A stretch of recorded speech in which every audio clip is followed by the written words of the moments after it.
Don't hurt me.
And it freaks me out. Oh, it's stone gas, man.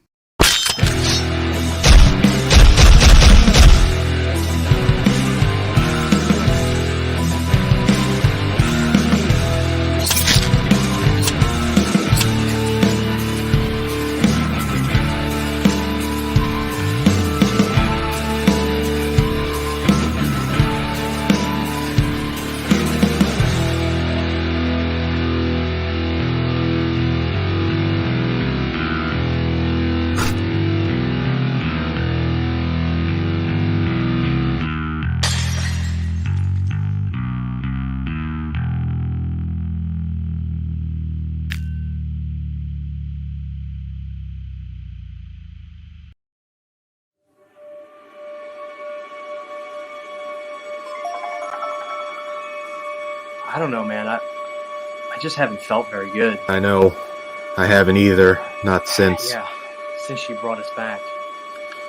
Not since 2020. Do not speak its name. Christian, are you there? Christian, are you there? Christian!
It's a shame I can only be in one of them at a time.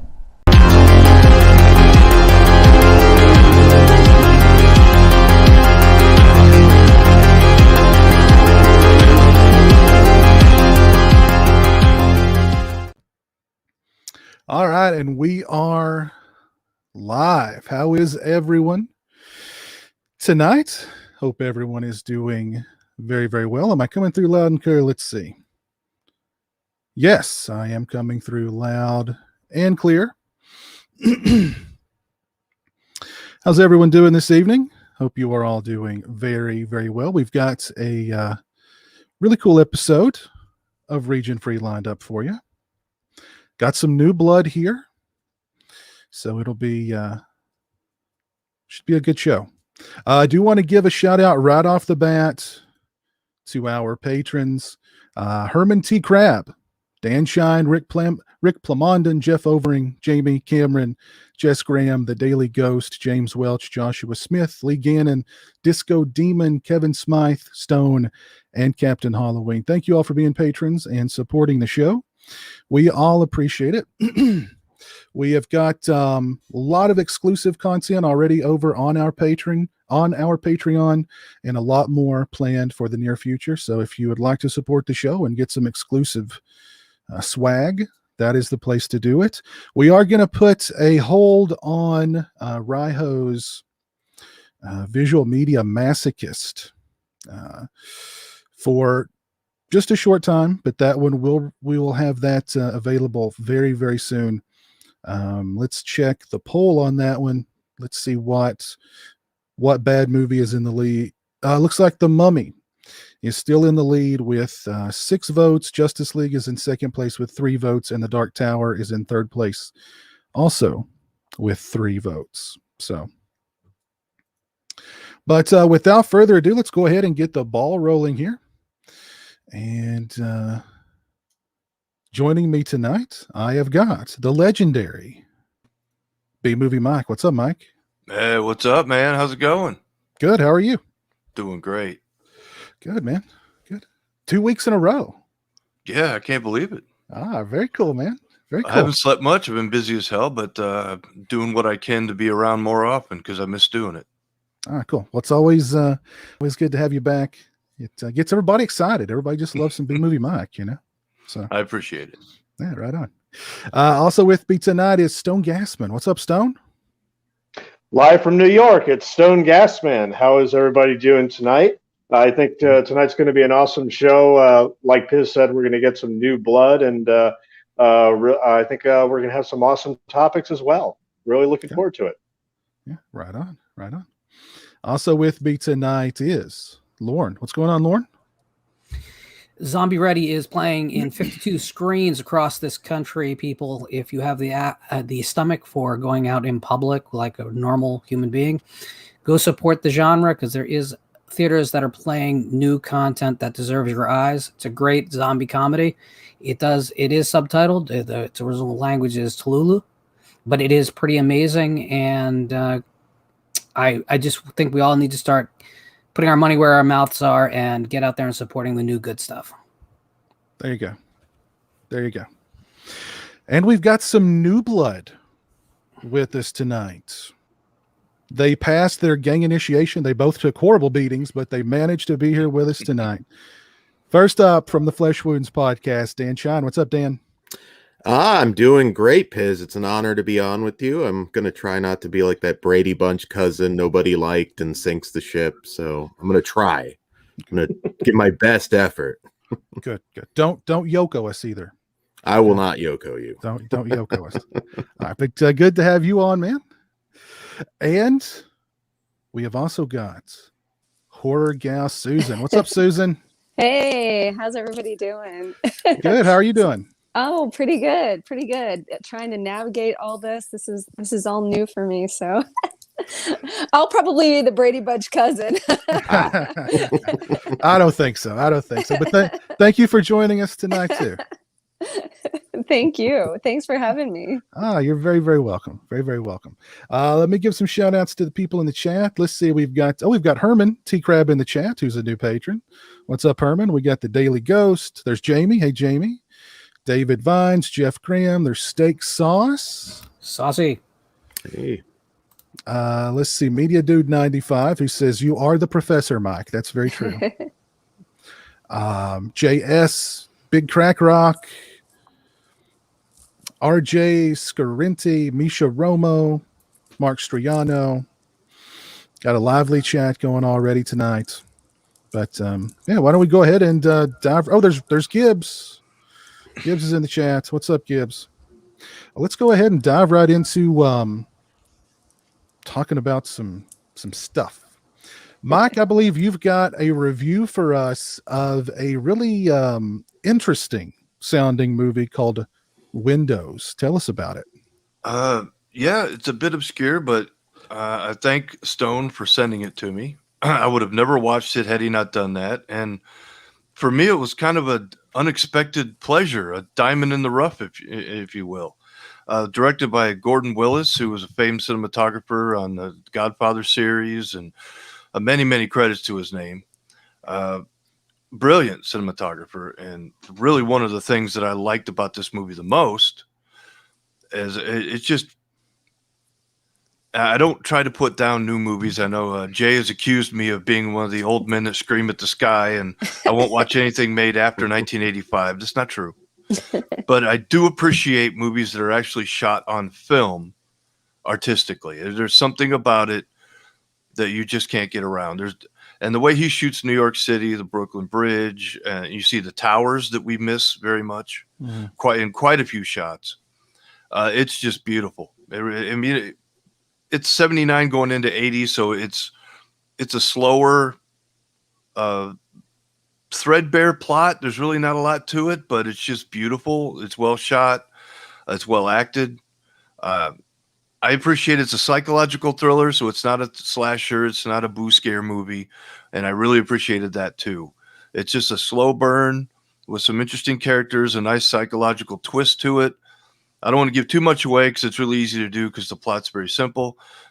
Talia Shire plays the lead, and then she has an antagonist that, like I said, if I say too much, I've said too much. But it's I don't know if you're a fan of 70s flicks and good cinematography and decent acting. It's definitely worth a watch. I think it's available on Amazon Prime. It's free for Prime subscribers, so if you have that, you know, it's the special features really make it worth it. And Stone was right about that. He said, make sure you watch those. That really explains a lot about its origins, why it exists, and how it came to be in this form, which really made the film even more enjoyable compared to what I think actually the director made good decisions on what to change and what to omit, because it made the plot kind of stronger for me and made it more about the psychopathic, tendencies of the antagonist and less about other things that could have been distracting. But I think it's great, good acting, and I definitely recommend it. I could watch it again. It's really it's like a black and white movie, but in color. It's just so artfully shot that I really loved it. I couldn't believe it. I was like sitting there watching. I thought this was supposed to be a bad movie. I'd heard nothing but bad things about it, but maybe just because I'm the lover of the unlovable, I ended up loving it. But I dig it. So I highly recommend it by me. If you can watch it for free, so that way if you disagree with me, you won't be mad that you wasted your money. But I definitely give it a recommendation. It is available on Amazon Prime. I got to watch about 15 or so minutes of it before we went live tonight. I'd hoped to get it all in before tonight's show, but I couldn't. But yeah, I agree with pretty much all of what Mike said. It's that old school New York look and feel that I really love. Yeah, that you feel like you're there, and and the title windows, has many different meanings. Of course, the windows of perception, the windows of the mind, and actually the windows of the high-rise apartments that the people live in, and behind every window is a story. And I don't know, I thought it was really, really cool, really well thought out and well executed. It's a bit twisted. At least what I saw was a bit twisted. But so. I like that it's never. It doesn't reach exploitation levels, though. I mean, I don't think I saw any nudity. There's no real on-screen gore.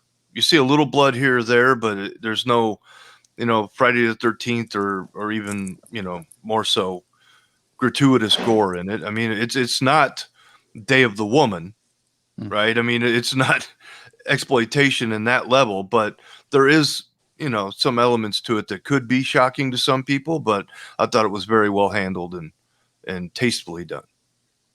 Very cool. Anybody else seen Windows? I have. I actually really enjoy Windows. I think it's a very underrated Talia Shire performance, and without revealing too much, it was pretty edgy for its time. In fact, I think a lot of the reasons why it was overlooked was, something that's, wasn't very common for that type of film at the time. And, Talia Shire was a name, and it has an interesting history. I actually like it quite a bit. You're right. It's not the exploitation film that I think a lot might expect from it. But it is very, very good and very well acted. And I like how the psychological aspect of it is what's really pronounced and not the other thing that you're referencing. Yeah. That's just kind of there, but it's not exploited. Yeah. That's not the reason why things happen. Yeah. So yeah, to me, I don't really understand the hubbub, but I never really do, because a movie's just a movie, and I don't understand why people grab their picket signs and light their torches, but apparently they feel the need to do that occasionally. That's on them, whatever. But I thought that was handled very well and not insulting in any way. Mike, you may have noticed that there's been a lot of pitchforks and torches over the last year. Oh God, I know. No comment. For some reason, I wanted to check out the Roger Ebert review really quick. 1.5 star. He says, No, really? He says it is paper thin. It is basic level victim villain confrontation. It's 2-bit cliches. Embarrassment for the filmmakers. To me, I guess you could boil it down to, like, if I had to give two films that reminded me of a little bit, like Fatal Attraction mixed with Single White Female. Kind of, not exactly though. I mean, there are elements kind of both of those in it, but not exactly though. But it predates those movies, so I know it ended up on Gene Siskel's like worst of 80 list or something, like one of his 10 worst films. But those guys, they were always sniffing something weird. Listen. Well, Roger Ebert is one of those guys that I don't believe in karma, but if there was karma, there's a reason that his role of dental floss went twice as long as the rest of us at the end of his life. He hated Blade Runner. Who hates Blade Runner? Fuck Roger Ebert. That's all there is. Sorry, Stone, but fuck him. No. Look, I fully confess that I checked out Windows because of the fact that it was one of those movies in 1980 that got a bunch of Golden Raspberry nominations. Worst actress, worst supporting actress, worst picture. And I've seen much worse movies. I didn't love the movie personally. I mean, I had to check it out because of Gordon Willis. I mean, he is one of our great cinematographers. It's a little shocking to see how sleazy and, with New York and everything, obviously, this movie gets, considering his resume and his background. It might be a little shocking to some people. Excellent use of New York locations. I mean, he obviously loved to shoot in New York. I mean, he was Woody Allen's cinematographer for years. In fact, I loved listening to him on an entire audio commentary for Bright Light's Big City, this 1988 Michael J. Fox movie.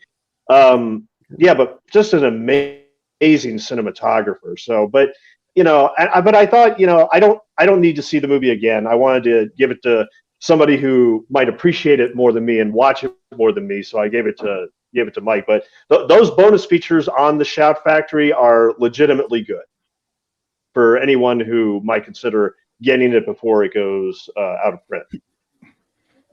Very cool. Do you want to give a big shout out to our newest patron, Big Crack Rock? Thank you, sir. Very kind of you. Rock spreading that money around. We know how you make it, but we don't care. We're dirty enough to accept it. Let's see. Sean points out the fact that John Carpenter also hated that Ebert also hated John Carpenter's The Thing. Yeah. He gave a thumbs down to Full Metal Jacket. That's Roger Ebert. Didn't he hate Halloween too? He hates like. And then he turned around and claimed he didn't. He wrote a second review. Once they got popular, that's what he did with Blade Runner. I never really had a lot of respect for Ebert. He did the same thing with Donnie Darko too. Yeah. Well, he had that Pulitzer, so that gave him license to be better than everybody else, I guess. I mean, he kind of let that go to his head, and Gene was just kind of an uppity schmuck anyway. But yeah, they were funny when they argued with each other. I did enjoy watching their show. They were. Oh yeah. Roger Ebert's Pulitzer is basically like a bowling trophy, though. he won a Pulitzer for Beyond the Valley of the Dolls. No, for film. No, he won for film criticism. He should have won the Pulitzer for Beyond the Valley of the Dolls. So, he should have. Yeah, I just don't like people that piggyback something once it becomes popular. If you didn't like it, stick by it. I mean, Yeah. you know, I just, I don't know. I never, he was never somebody that I mean, I'm sorry for, you know, how his life ended, but he never did anything for me. I think there's much more interesting voices even at that time. Well, I grew up around Chicago, so I was watching their show before it was sneak previews. Okay. And then it went on through many iterations after that. So they were like the local guys. So I don't know. They were funny, especially liked it when they were drunk and arguing with each other. That was hilarious.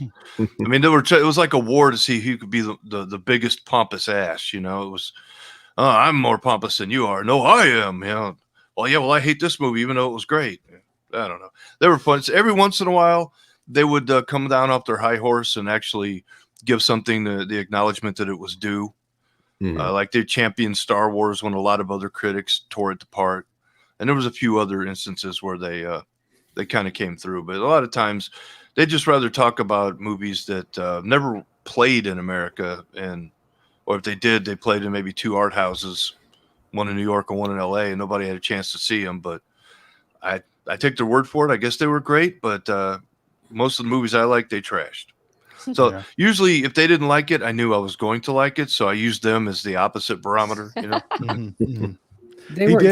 They were very much from that school of film where the morality of the film was more important than the actual filmmaking for them in a lot of cases. And if they found something repugnant because the subject matter was repugnant, there was no mountain to climb there. There's just no way to get over that particular hill. Oh, when it came to slasher films, they were never more annoying than when they got on that hill. I mean, my God, I don't know what was wrong with those guys, but they could talk for a half an hour about a movie where a guy cuts down a tree on somebody else's property to make a shoe for his kid. And he's praying to God the entire time he makes the shoe that he won't get caught for stealing the tree. And I thought that was just the best thing they'd ever seen. I mean, okay. I mean, if you think so, but it's like a half an hour scene of a guy carving a shoe out of a piece of wood and praying that he won't be killed by the owner of the tree. Okay. I mean, if that's what you're into, but to be fair, I really like whittling a shoe story. It's a good film. I guess, but whatever. Ebert did say that Dark City was the best movie of '98, and I agree with him. I agree with him there. Yes. I think he just did that every once in a while to piss off Gene. He would give a positive review to a movie that he knew Gene hated just to prod him. Yeah, that movie. He also gave thumbs up to the Devil's Rejects, which Ebert of 20 years before would have said that that's the worst piece of trash he'd ever seen. But then he liked it. He got a little, you know, in his old age, he calmed down a little bit, you know. Roger Ebert notoriously gave a good review to Cop and a Half. Cop and a Half, the Burt Reynolds picture. Geez. And Gene Siskel was so pissed off about that. And Siskel went around and gave a good review to Carnosaur. And so, for their worst pictures of the year were Cop and a Half on Gene Siskel's side and Carnosaur on Roger Ebert's side. I mean, that was their thing in a nutshell, basically. They should have made one film of the two of them. It would be Cop and Half Carnosaur. I'd watch that. And he was sure that Carnosaur was going to have better dinosaur effects or something crazy because Jurassic Park hadn't come out yet. Oh my God. That's one of the funnier reviews you can listen to because you go back and it's like, I mean, I like Carnosaur, but how do you like Carnosaur and hate some of these other genre pictures? It's almost like, well, let's throw him a curveball. I don't even know if he really did. I think Gene said some pretty meh things about Jurassic Park. Like he thought it wasn't really exciting and there wasn't much to it. It's like, oh, it's just a special effects picture, but there's nothing else to it. It's hollow. Yeah. But he loved Carnosaur. It was just like, I guess it just depended on what he was drinking at the time he watched the movie. There's some outtakes. There's some outtakes on YouTube of those guys doing promos for the show, and both of them are plastered and they're like insulting each other between takes. Oh, it's hilarious. I've got to look that up. A lot of fat jokes at Ebert's expense when you look at those. Like somebody had posted all the David Letterman. Go ahead. I was gonna say, Eber makes fun of Gene the way he talks, the way he interrupts himself and speaks in broken sentences, and and of course, Gene's like, "Yeah, well, Roger goes into McDonald's, says, I'll take one of everything." Yeah, Oh my god. constantly just going back and forth. It's hilarious. Let's see what else have we got on the agenda for tonight. Lauren, you want to talk to us about a new film? Well, actually, I want to talk only a very little bit about a new film, but it broaches a subject that I think is something that we as a community need to start talking about. So, dig, if you will, the picture of me sitting in a movie theater with a dozen other people, socially distanced apart from each other, watching a glistening screen that's showing Saint Maud. Right? The film ends in a climax, loud, a lot of fury. The credits start rolling, and I hear some clapping behind me. And that really brings a lot of joy to me because it doesn't happen a lot modernly. And for a film that deserves the cheers, which Saint Maud absolutely does, that was great. But to my right, I hear a different sound. Very loud moaning. I was hoping maybe a hobo was waking up, but unfortunately, no, this was a reaction to the film. And I followed the person that was upset with the film out. And he was talking to someone he'd come there with. And the essence of their conversation was, I hate when they market movies like that and call them horror movies. Because I got suckered by this one, right?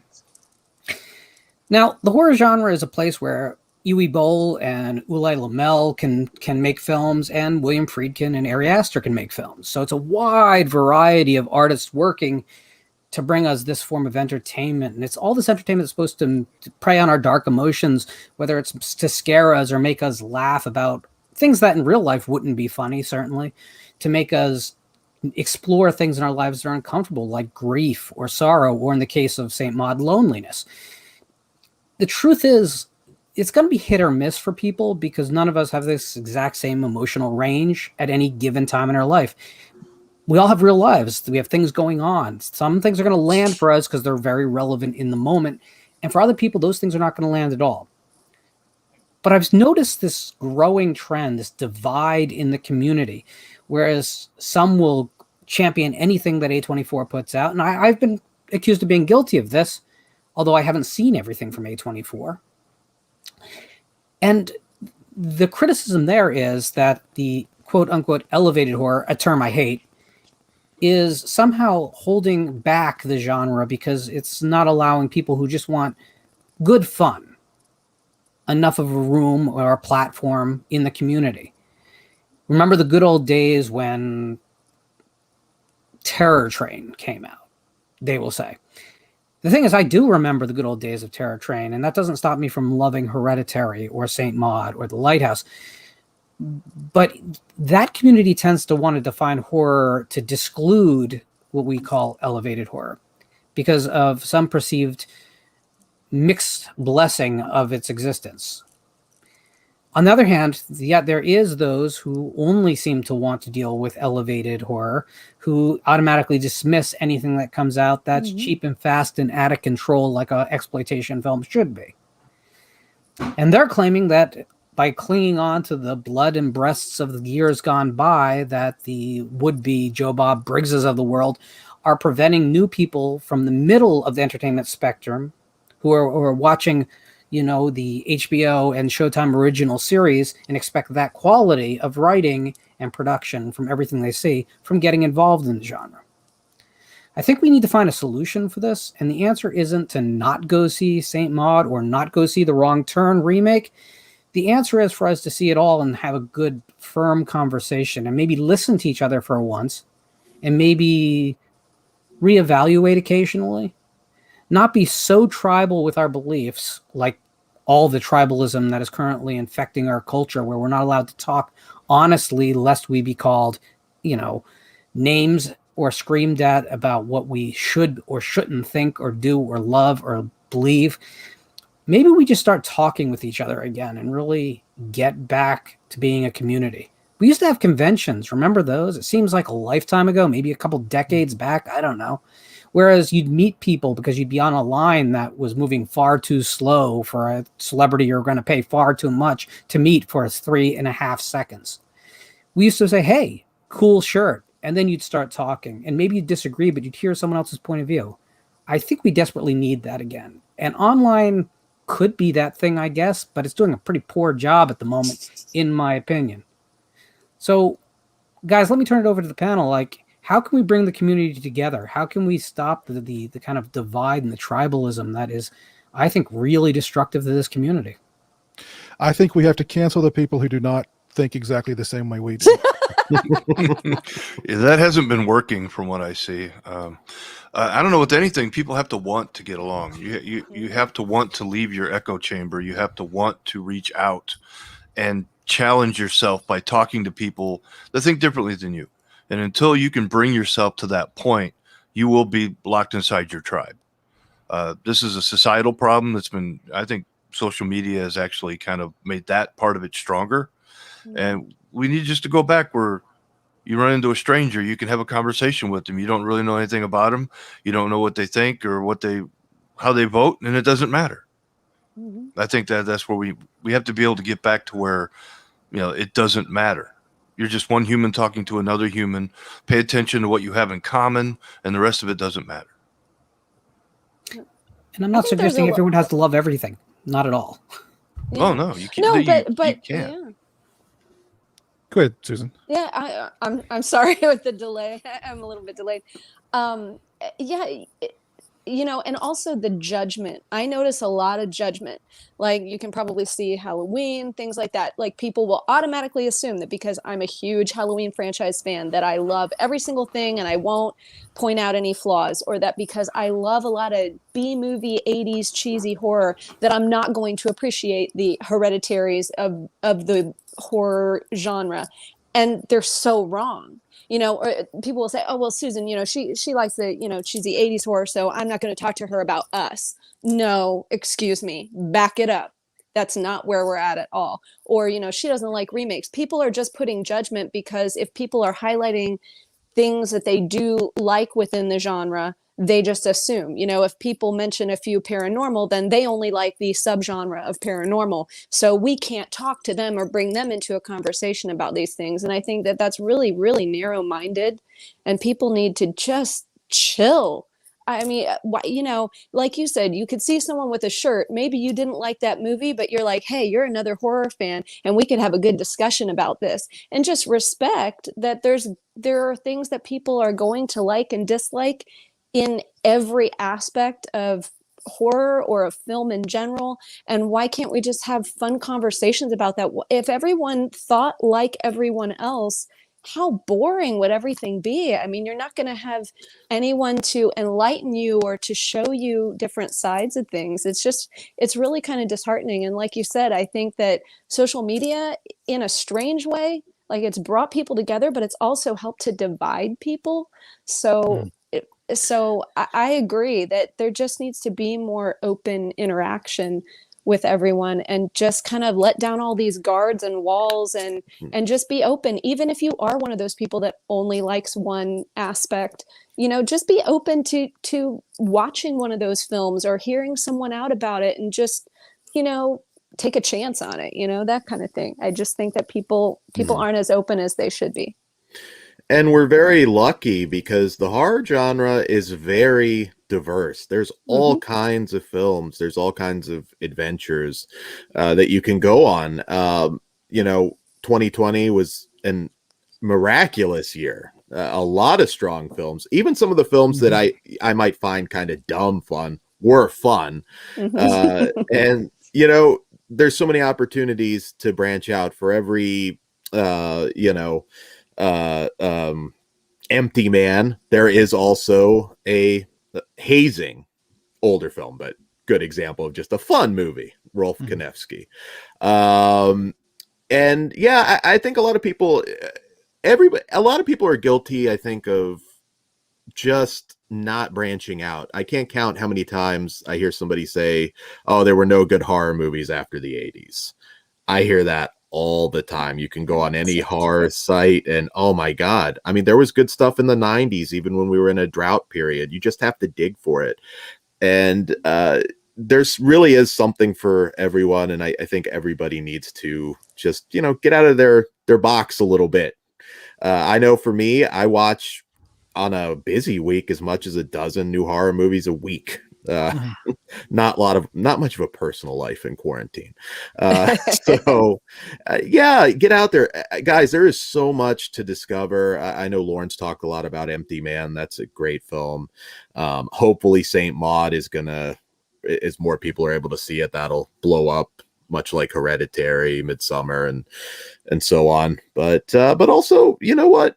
There are some just dumb movies with no deep meaning to them that are a blast, and you can enjoy that too. You can enjoy everything. There's just so much. Our genre is so strong, and I think just it's up to everybody to get the word out, particularly with the 99% of films that just aren't talked about a lot. I mean, people don't champion the stuff they like they used to back in the day.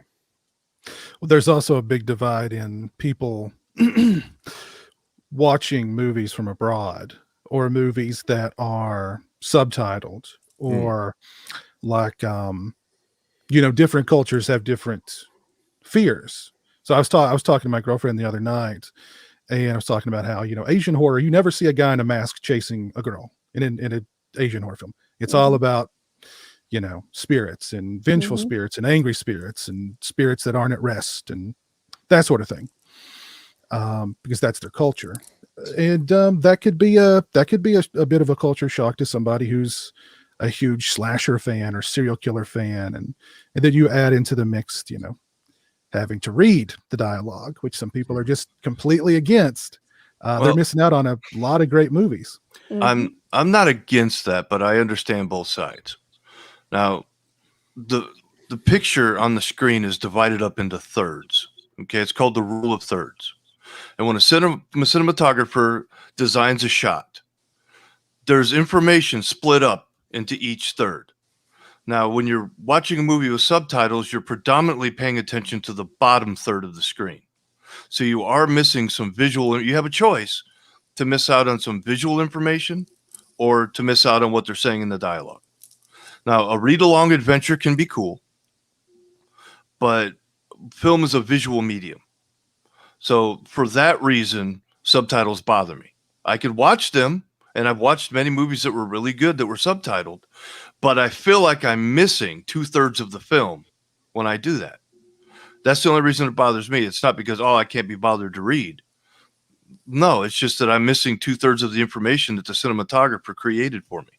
The director puts everything in a shot for a reason. Everything that's in the shot of a movie is there for a reason. And if you're distracted by a text crawl at the bottom, well, you're going to miss something. You might have to watch it many times to get everything, and that's fine. If it's a good enough movie, you will anyway, right? So that's not a big deal. But so I understand both camps, how it can be annoying to some people that don't like to read while they're watching something, and people that get mad at them for not, paying attention to a good movie just because there was words at the bottom of the screen. Sure. I mean, there's an argument for both sides, but that's why I have a problem with it. It's just the rule of thirds, and I'm missing out on visual information while I'm trying to figure out what they're saying. And for me, I barely speak one language well. Okay, I speak English and I struggle with that. Okay, so when my brain hears a foreign language, it's trying to decipher what that person's saying.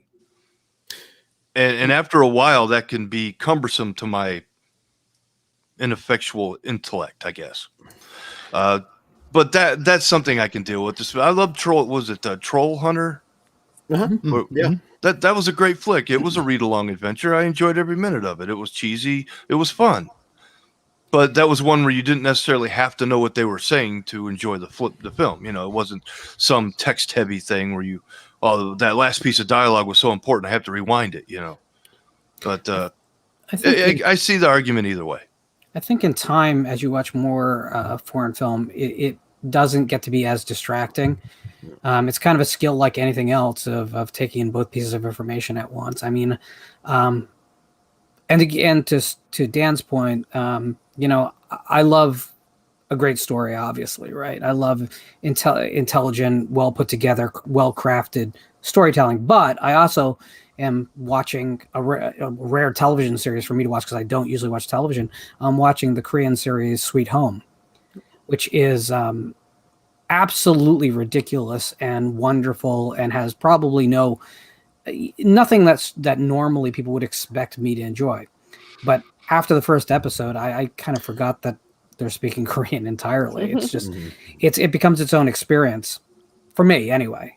I think you do get better at watching movies with subs because I mean, I remember like the first couple of times I watched something with subs, I found myself rewinding back to catch all of the dialogue because I was trying to focus on everything to get the whole big picture in. I do want to give a quick shout out to Herman. Thank you for the $5 super chat. He says Susan and Dan are awesome. Thank you, Herman. Thank you, Herman. Oh, Yeah, that's so sweet. Well, you're going to be idea, disappointed when they're fired.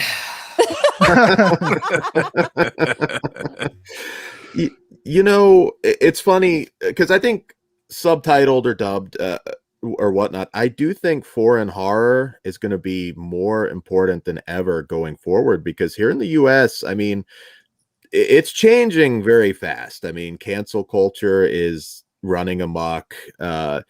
I do worry a little bit, and I feel like in the future we're going to be looking much more towards foreign horror markets like Indonesia and Turkey, which Lauren talks a lot about. And I think for more edgy, daring material, there's a lot of great U.S. horror films. I mean, it's not destroyed that yet. I mean, we do get a Freaky or a Black Christmas remake every once in a while, but for the most part our genre is still strong. But with that culture running amok, there is a very strong chance we're going to be looking towards places we never thought of, where horror is thriving. India as well, very different culture, but I do think the more you watch some of those films and kind of understand it a little bit more, there's the Sitchin series, for example, which tackles a lot of familiar themes, but it tackles it from an Islamic perspective rather than a Christian perspective, and that makes it feel a little bit more fresh, to see it from that perspective. And there's a lot of great filmmakers too. I mean, I personally helped interview John Evernall recently, who did Baskin, which is a film that I found most people that have watched it have really liked it. So I've always, going back to the video store days, I've always said it's a treasure hunt, and that's what makes being a fan fun, going out there and discovering something that you've never heard of. And there's a lot of foreign horror that you've never heard of. You're not going to like it all, but you will find that you're basking if you dig, and that's very important. Sometimes you have to dig through a lot of crap, but when you do find that diamond in the rough, it makes it all the more kind of special. So absolutely. Let's see. Susan, why don't you tell us about horror from the female perspective? Okay, well, the first thing I have to say is I have to comment on the fact that when you go in the Wayback Machine in horror from the 70s on, there's kind of that final girl situation. And yet it has always been interesting to me that a lot of people will be amazed and shocked that I'm a female that enjoys horror movies.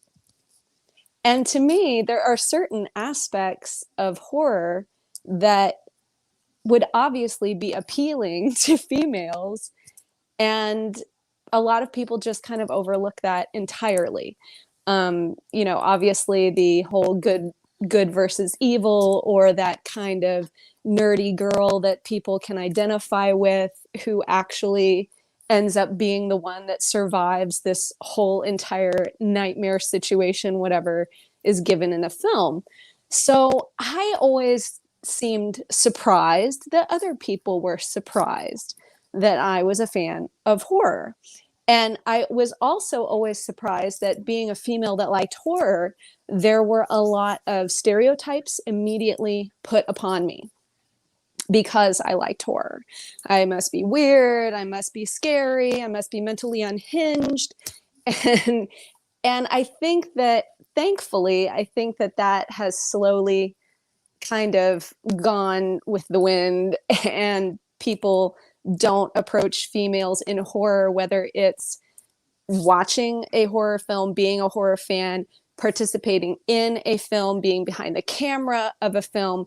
I think that women are being more respected and appreciated as an equal in the horror genre now than ever before. Because even if I just go back to when I first moved out here to Los Angeles, when I was involved in the industry, and when I also would start to go to, say, like horror conventions, there has been a huge shift in that I don't know exactly what the catalyst is, and that's what I'd love to get other people's opinions on as well with the panel.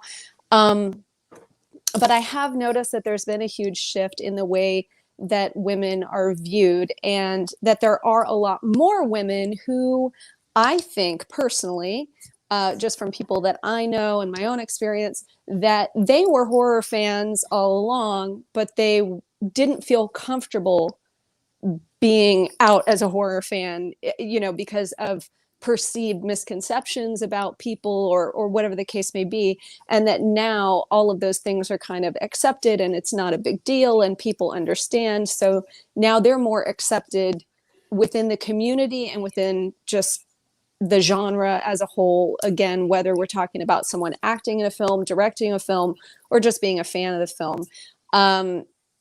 So I would really love to get everyone's opinions on that, because I feel like I'm also a musician, and as a musician,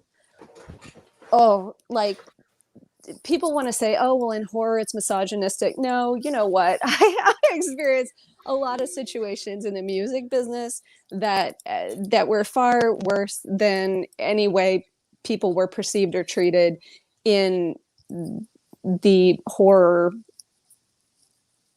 fan world or community, if you will.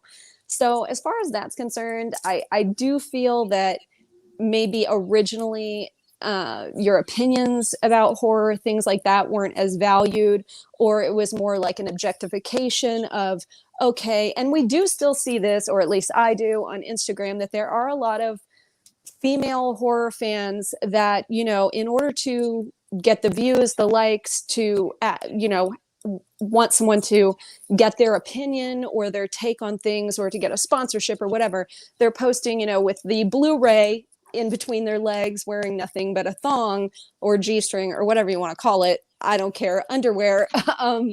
And if that's someone's truth, and that's what they are comfortable with, and that's what they want to do, and they're fine with that, great, do it. But if you're only doing that because you feel that as a female, that's the only way that you're going to be respected, or you're going to be brought into the fold in the horror community, then that's when I have a problem with it. And I do feel like there are people that are doing that, and they feel that they need to do that in order to get accepted. And some of them are, like me, I'm like, I don't care. I don't care. So I don't feel that. But I know that especially with a lot younger female horror fans, they feel this kind of pressure.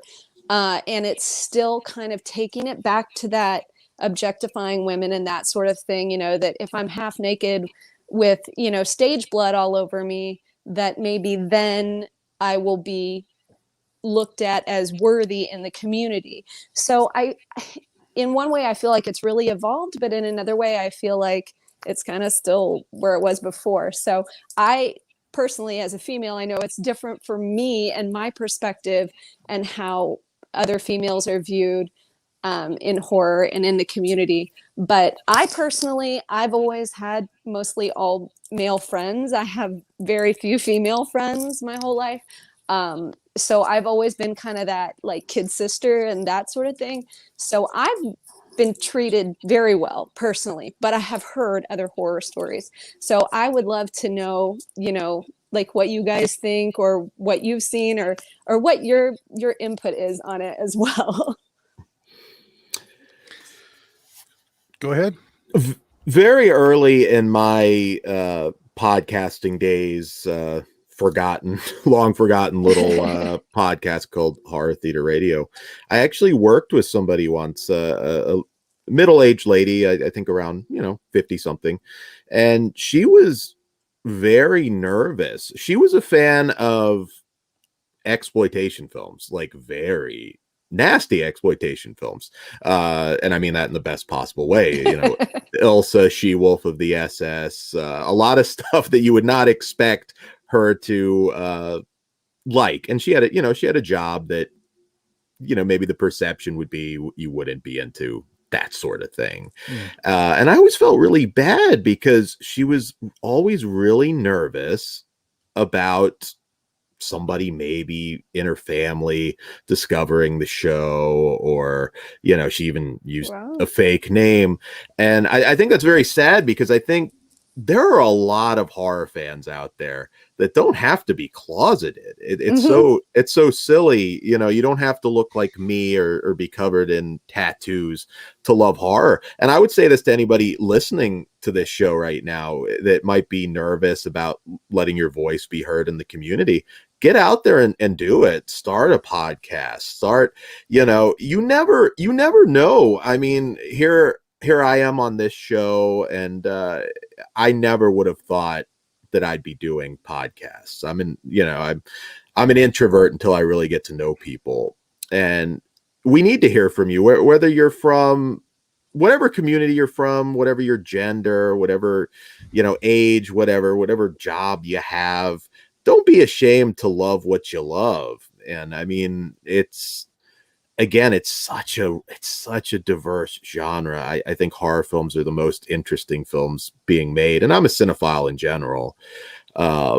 So yes, if you're sitting out there worried about being judged, life's too short. Get out there. It doesn't matter if you're a middle-aged businessman or a bearded freak like me. You can get out there, have your voice heard, and have a good time. Horror community, some of the best people you'll ever meet.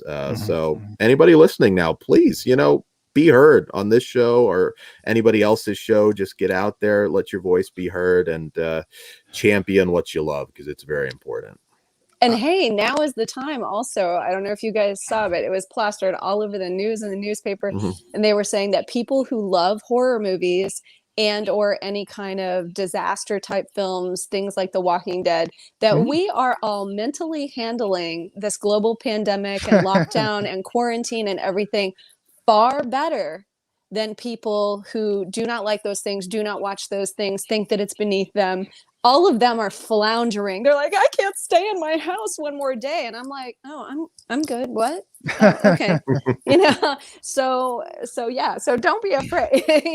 I've had people put a stereotype on me that, as soon as they find out I'm a horror fan, kind of like, oh, she must be evil. She must be dark. She must be broken, or, had some terrible things happen to her in her life. And I'm like, no. And if you look at, there's a lot of psychology to the horror genre as well. And a lot of people that like horror, it's far beyond just a simple movie. There's a lot more to it. And, they say that horror fans are highly intelligent people. So, if somebody doesn't like it, I don't know. Well, there's go ahead, Lauren. Sorry. For the record, I am broken and bad things have happened to me in my life. I want to be transparent with everyone.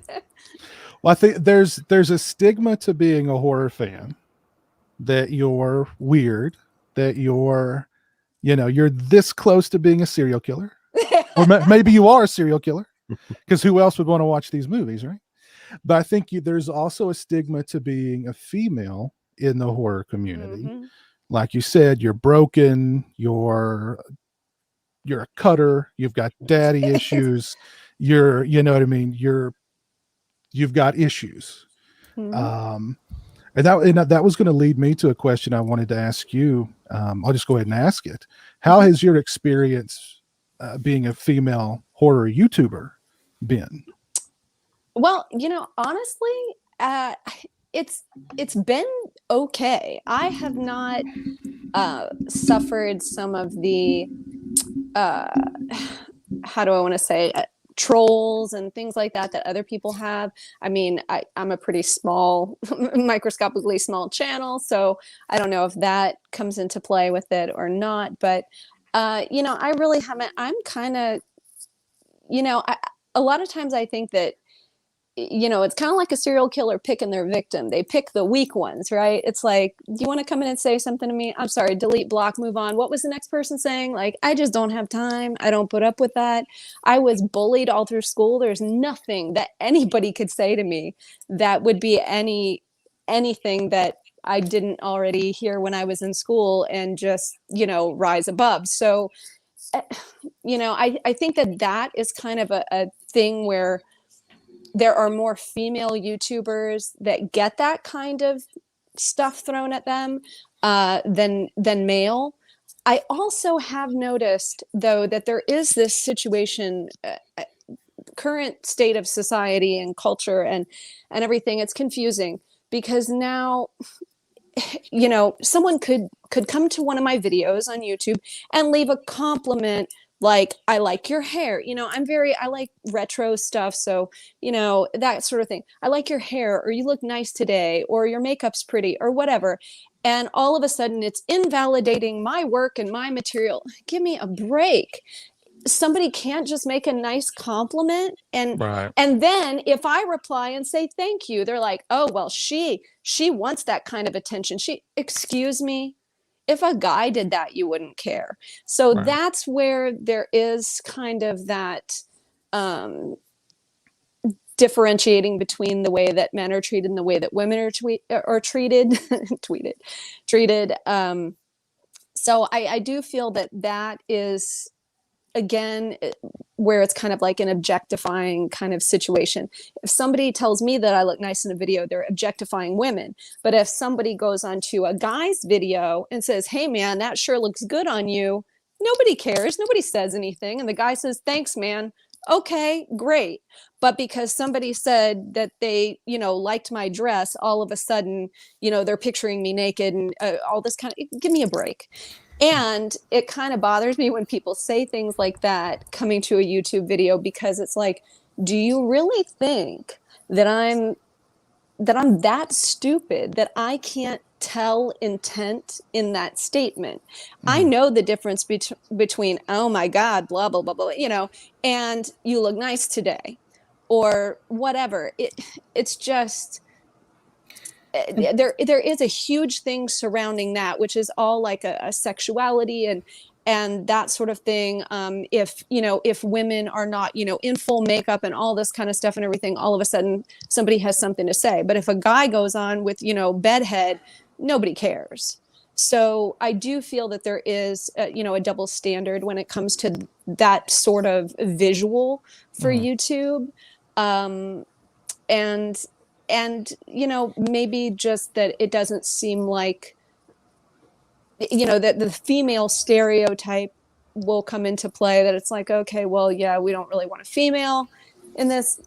Yeah, I haven't had too many bad experiences personally, but I have watched it happen to a lot of other female friends in the community. I guarantee that it's not an issue of guys not wanting a girl in the community. Okay. What I guarantee that's not the case. The problem is most men have about a second grader's education on how to speak with women. And it sounds like I'm making a joke, but I'm actually serious in this case. Yeah. And the truth is, like, I think that a lot of times what people mistake as misogyny is just dipshittedness. Right. Which is a different sort of thing. But realistically, I also look at it like this. I'm fully aware that there's communities I can walk through and I'm going to be looked at different because I'm not typical in that community. Okay. Mm-hmm. Did that for a living for years. And I never sat there and said, you people are just focusing on what makes us different or whatever. Because the reality is I was walking through that neighborhood. I knew going in. I think most women realize that there's going to be a certain amount of attention. some of it unwanted, that comes with the walk in life, right? Yeah. And we don't always choose the safe and narrow all the time, because there are a lot of great things you can discover by challenging yourself and proving yourself. The female fan who goes out there, starts a podcast, has a lot of interesting content, and brings a lot to the conversation is going to get rewarded. Now, she's going to put up with her share of virtual cat calls along the way. Absolutely. But how many times a day does someone make a joke about me being bald? Look in the chat Exactly. right now. I promise you that when it comes to physical attributes, no one is going to escape. Hey, that guy is overweight. That guy has no hair. That guy is not the same race I am. Hey, look, it's a girl. What's she doing here? It all comes from that same place of people don't know how to talk. They don't know how to be civil in a civilization. And the answer is not to scream at them, because that's not going to help. They're just going to get angry and be worse. The answer is to talk to them about what you do share in common, and then they'll end up respecting you. I've always said that the greatest civil rights leader today is Denzel Washington. Because you know what, goddammit? No one hates Denzel Washington, and no one doesn't recognize that he's one of the best at what he does. Right. So just be awesome. Yeah. And I totally second what you said about people just not knowing how to communicate with someone of the fairer sex. That's very true. I have no experience with being treated like that in that way, of course. I do, being a teenager of the 80s, if you've watched that documentary Heavy Metal Parking Lot, I would have fit right in. Long-haired heavy metal horror movies.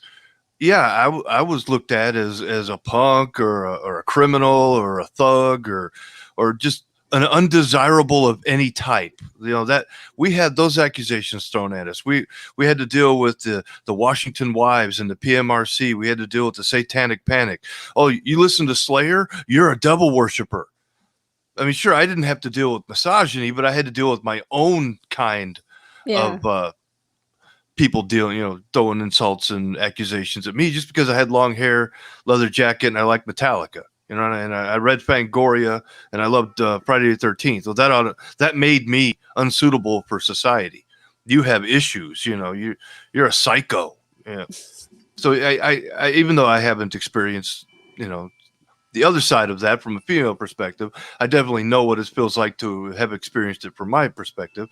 And not unlike Lauren, I also get a lot of crap for being a bald guy. Well, if I could still grow my hair, I would still have hair. But I'm like, what's the point? Mike, we're just further evolved than the rest of them. That's all there is. I guess we've evolved past the point of needing hair. I don't know. That's what it is. But, actually, I kind of like it now.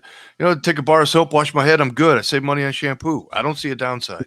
There you go. Well, I mean, I'm a firm believer that people that either shave their heads or go bald, they have great heads for it. Like you don't really see people that really wonky. I mean, people always look good. And I personally, if you're going to have like long hair and everything, or you're going to be bald, I mean, being bald that's metal. It's metal. I have a friend who I made a comment and I sent him a little graphic of a guy playing guitar.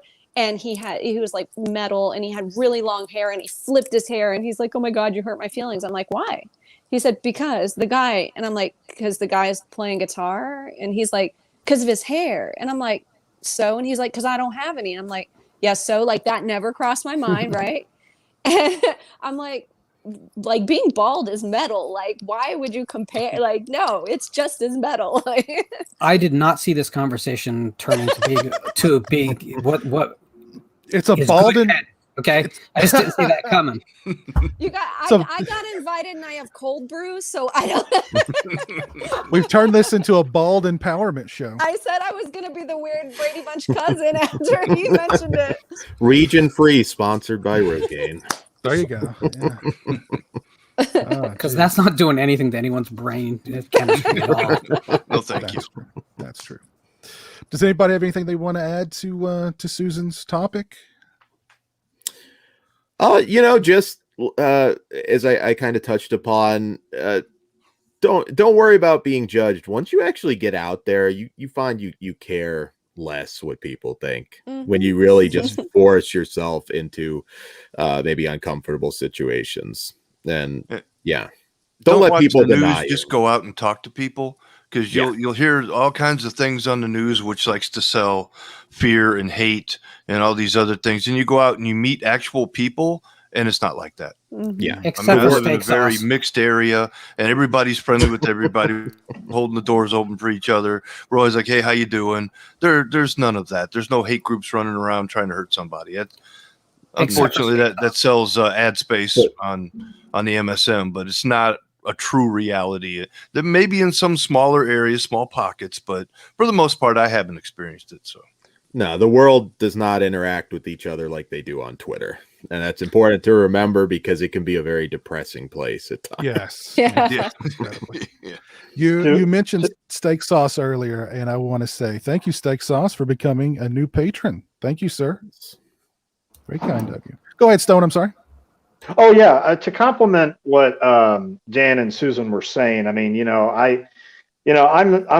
I consider myself almost the ultimate introvert. I was bullied to death in high school, and there were no mentors around for me, and I had to join the military partly because my father, as smart as he was, he never taught me how to be a man.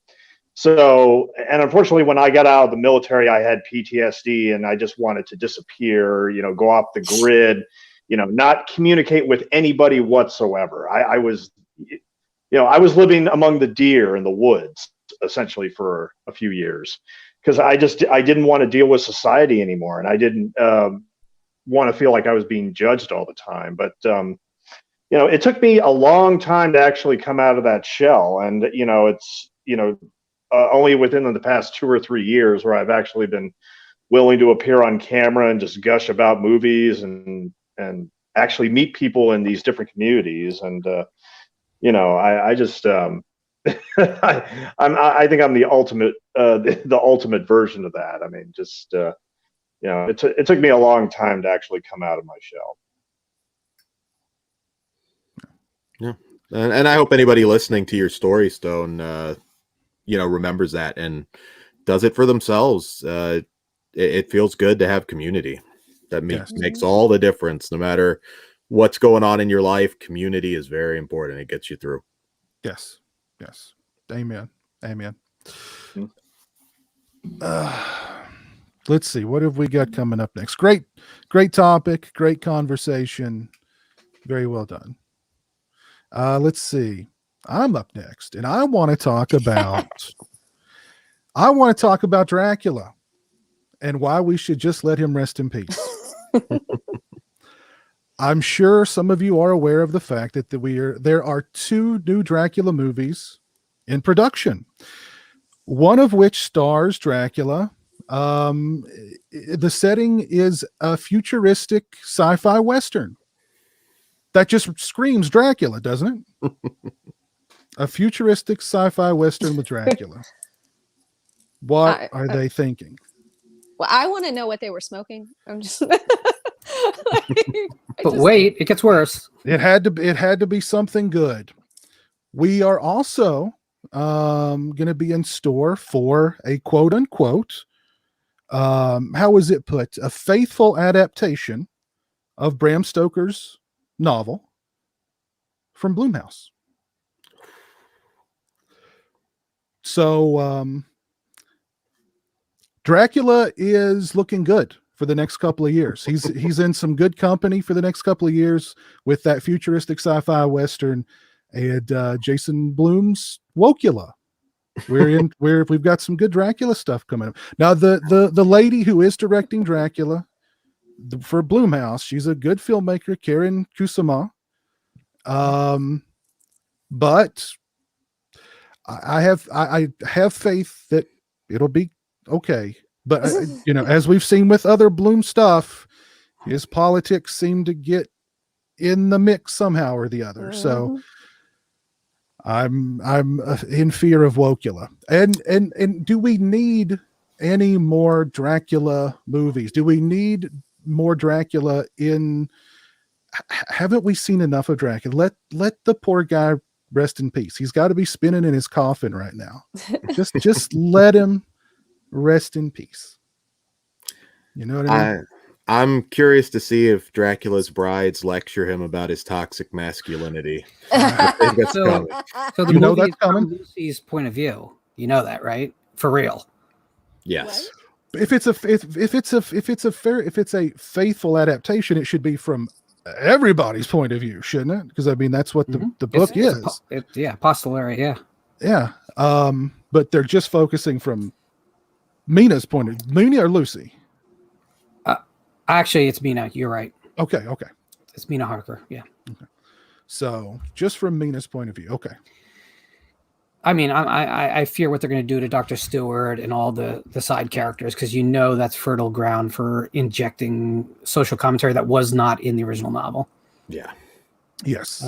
Just create your own thing. You want to do all that? I'm cool with it. Just create your own thing. Isn't it time? Right. We don't need, first of all, let it go, people. All the shit before last 15 years, just let it all go.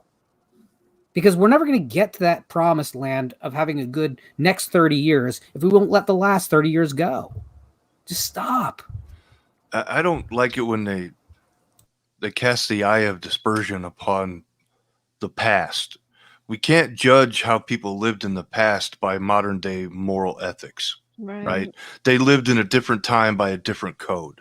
And it may not be suitable for us, but it worked for them no matter what we think of it. Right. So I really get sick and tired of everybody trying to rewrite history to clean it up with today's modern moral viewpoint. It's just, hey, they lived that. It was, in the 1800s, they lived like it was the 1800s. Would that way of living work in modern times? Hell no, it wouldn't. But it worked for them, and that's the way it was. But you see how much we've changed since then. Mm-hmm. It took a while, but we've made a lot of progress as humans. And in the future, we will make more progress. We can't do it overnight, no matter how much you scream and yell, right? We've made a lot of progress. A lot of good things have changed in the past 100 years. It may take another 100 years to get where you want to be right now, but that's kind of not how it works, right? I mean, it's because of you that it may change in 100 years, but the microwave generation of I want it all and I want it now, that's just not possible. So stop worrying about what already happened. And let's just work on what's going on now. Be in the now. Enjoy what you're doing now. And like Lauren said, instead of rewriting stuff to fit your viewpoint, just come up with some new material. Mm-hmm. And make it entertaining, for crying out loud. I mean, I don't care what politics you inject into your script, but don't forget that you're making an entertainment. You're making a film. And if you fail to entertain me because all you do is preach at me, then you failed. Black Christmas 2019. Right? So just if you give me something to think about, I love being challenged. Give me something to think about so I can go, oh, wow, I still disagree with you, but I never thought of it like that. That's interesting. And then that'll give me a new perspective. And that's great. I love that. That's why you should never try to silence anybody. And you should, free speech is so important. So even if the opinion does, you don't agree with it, it's still important that people hear it.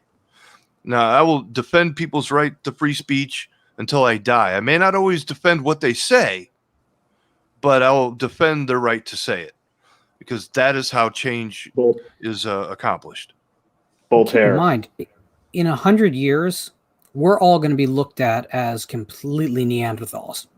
Promise you we're that going to be looked at the same way people look at people from the 1800s now. Yeah. Morality will change again. So before you go throwing aspirations to people who've been dead for 40 years, 50 years, 100 years, realize that you're going to be in exactly that boat. And is that going to be fair?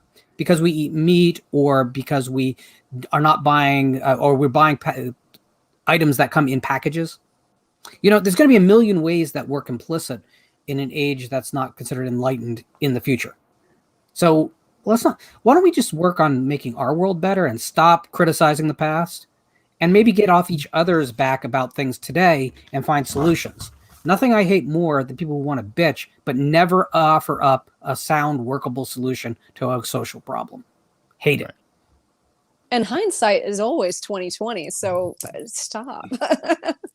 Right. Yeah. And aside from, there being the social messages put in this new Dracula movie, which, there will be, there's going to be, Miss Harker, may I bite you? And then he gets like a slap across the face. I'm sorry. He drew 2.5 pints without my permission. Yeah. Which is the whole point. Instead of driving a stake through his heart, he just gets canceled, and like, you're canceled. And he goes, oh, and he bursts into ash. You know what I mean? No, sparkles. There you go. That may be worse than any social message out there. I'll take the overwrought social messages. Just let vampires be monsters, please. Monsters. Yeah. See, that's kind of where I'm going to. The social messages are just going to be, but do we really need more Dracula stuff? I don't know. Junk food junkie of film. The sci-fi Western vampire film actually sounds like it could be a hoot if they do it right. I mean, I love John Carpenter's vampires, and that was basically like a Western. Yeah. Had a lot of Western elements to it. So, I mean, if it's done creatively and it's done to be entertaining, that could be something. It's and too bad. Sorry. Like someone said on the, it popped up on the screen because I can't see the chat or anything, but they said, and why does it have to be Dracula? What about another new vampire? Like, right. Why? Yeah, just create a new character. Everyone's trying to live off the old stuff and keep turning it over and remaking 3 times and 4 times. It's like, okay, that was great. It create something new that's great. Yeah. I'll go beyond that. Like, why a vampire? Can we not just create something truly new? Mm-hmm. What would that be? That'd be revolutionary. If you hit on a new monster for a new century, you just paved your way forever. You're legendary. Mm-hmm. So why wouldn't people shoot for that? Why would you say instead, what if we put a vampire in Milwaukee? He'll be a dentist. Get it? It's lame. Just create something new. It's not a crazy thing. The people who tell you that every good story has already been told don't dream at night. It's that simple. But is the new monster marketable? Does the new monster have the name recognition of Dracula? Well, there was a day when Jason Voorhees or Michael Myers was not a commodity that people accepted either.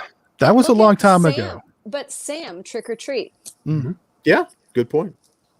Yeah. I think we're at a time too where like the movie industry is, like the stake is already halfway through the heart of the entertainment industry, isn't it? So they're wanting to pluck the lowest hanging fruit to try and make a buck, right? I think one thing that 2020 has done for us is that it kind of put the big studios on hold, and it's allowing independent films to become back to the forefront. So we're almost going to hopefully have like an 80s resurgence of independent filmmakers making new entertainment because right now the big guys, all they want is the $1 billion weekend. They're in and out. They don't care.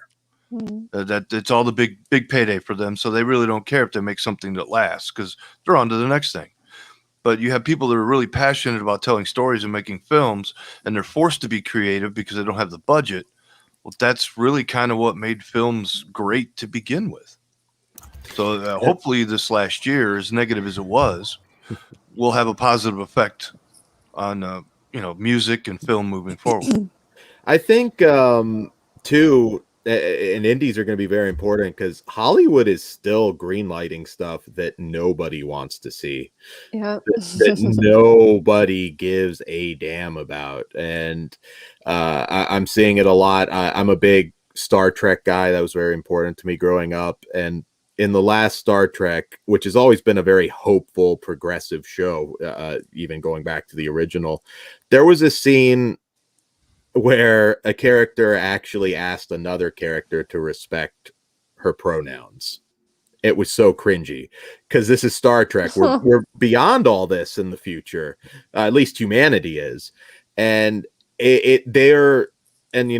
Star Trek's about as mainstream as they come. There's a lot of really ridiculous things going on in the Marvel and DC universe, which I don't know a lot about, but I see these projects.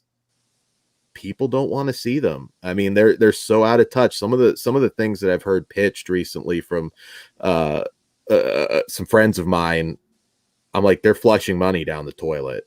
I think indies will become very important again, because I don't think theaters are going to die. We may have less of them, and there may be a period where independent chains start taking over some storefronts, and but yeah, Hollywood's just so far out of touch. They just want to hammer. There's no subtlety. They just want to take that hammer and smash it into your head rather than telling a good story. Sorry, Wonder Woman 84 is garbage. I didn't see it. Cancel this man. Cancel this man. Dan, you do understand that there's no other science fiction, right? This Star Wars and Star Trek. There's no more material than that. There isn't 75, 80 years worth of backlogged fiction that could be adapted. Yeah. That doesn't exist. They only have these few properties. We need to remake Dune again. It's important. A lot of untouched material there. I mean, for anybody that thinks the horror genre is not vibrant right now, which is ridiculous, you're lucky if you get one or two decent sci-fi movies a year, maybe. Yeah, I don't know. It's one of those things where I wish we could just get past certain things, because I want diversity. I want trans actors to headline compelling, well-made movies that don't just exist to hammer in a point. I want black actors. I want Asian actors. I want all that. But be creative. I mean, I have seen so much garbage recently, just garbage that is so cringy, so just full of themselves that I don't know, maybe Hollywood's got to sink itself, and we will get the next generation of bold visionary filmmakers that'll pick up the pieces, because it's just horrid. No. Anybody else hope for the upcoming Dracula flicks? As far as the sci-fi one goes, I wish Sean Connery were still around to play Van Helsing, because oh my god, that would be amazing. Yes, Outland, yes, but unfortunately, rest in peace. Maybe Timothy Dalton. He's done some horror recently. Yeah. or imagine Charles Bronson as Van Helsing. Oh, I mean, my god. Oh. Yeah. Back, you creature of hell. Or else I'll hit you with my cane. Oh goodness. Let's move on here, and we have got a brand new segment that we are going to be introducing tonight, featuring my good buddy Garrett, aka Born to Be Rad, where he's going to give us some rad recommendations. Here we go. Rad report. Rad report. Rad report. What's up, Garrett here, and I'm interrupting your regularly scheduled program to bring you the first edition of the Rad Report, where I'm going to go through physical media news and upcoming releases for the next couple weeks. Okay, we have the My Bloody Valentine Steelbook by Scream Factory coming out this week, and we also have the uncut version of Tourist Trap as well. Code Red has a couple titles getting upgraded this week, like Slithis, The Unseen, and Devil Times 5. All right, we also have a big release with Freaky. I haven't seen that one yet. I've heard kind of mixed reviews on it, but that is going to be released on physical media this week. And then by IFC, we have Sputnik. In the news this week, we got some pre-orders from Vinegar Syndrome. We have The Hitcher in the Dark and Fear coming to Blu-ray. We also have Arrow announcing the steelbook of Elvira, Mistress of the Dark. That looks like a killer steelbook. The artwork is awesome. We also have Donnie Darko upgraded to 4K for anybody who either missed out on the Blu-ray itself or they want to upgrade.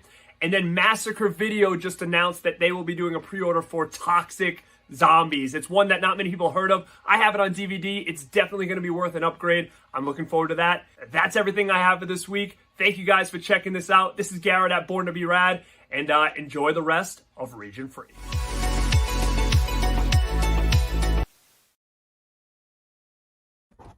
All right, thank you very much for that, Garrett. That will be a new little segment going forward, where Garrett will keep us abreast of all the upcoming physical media releases. So, very cool.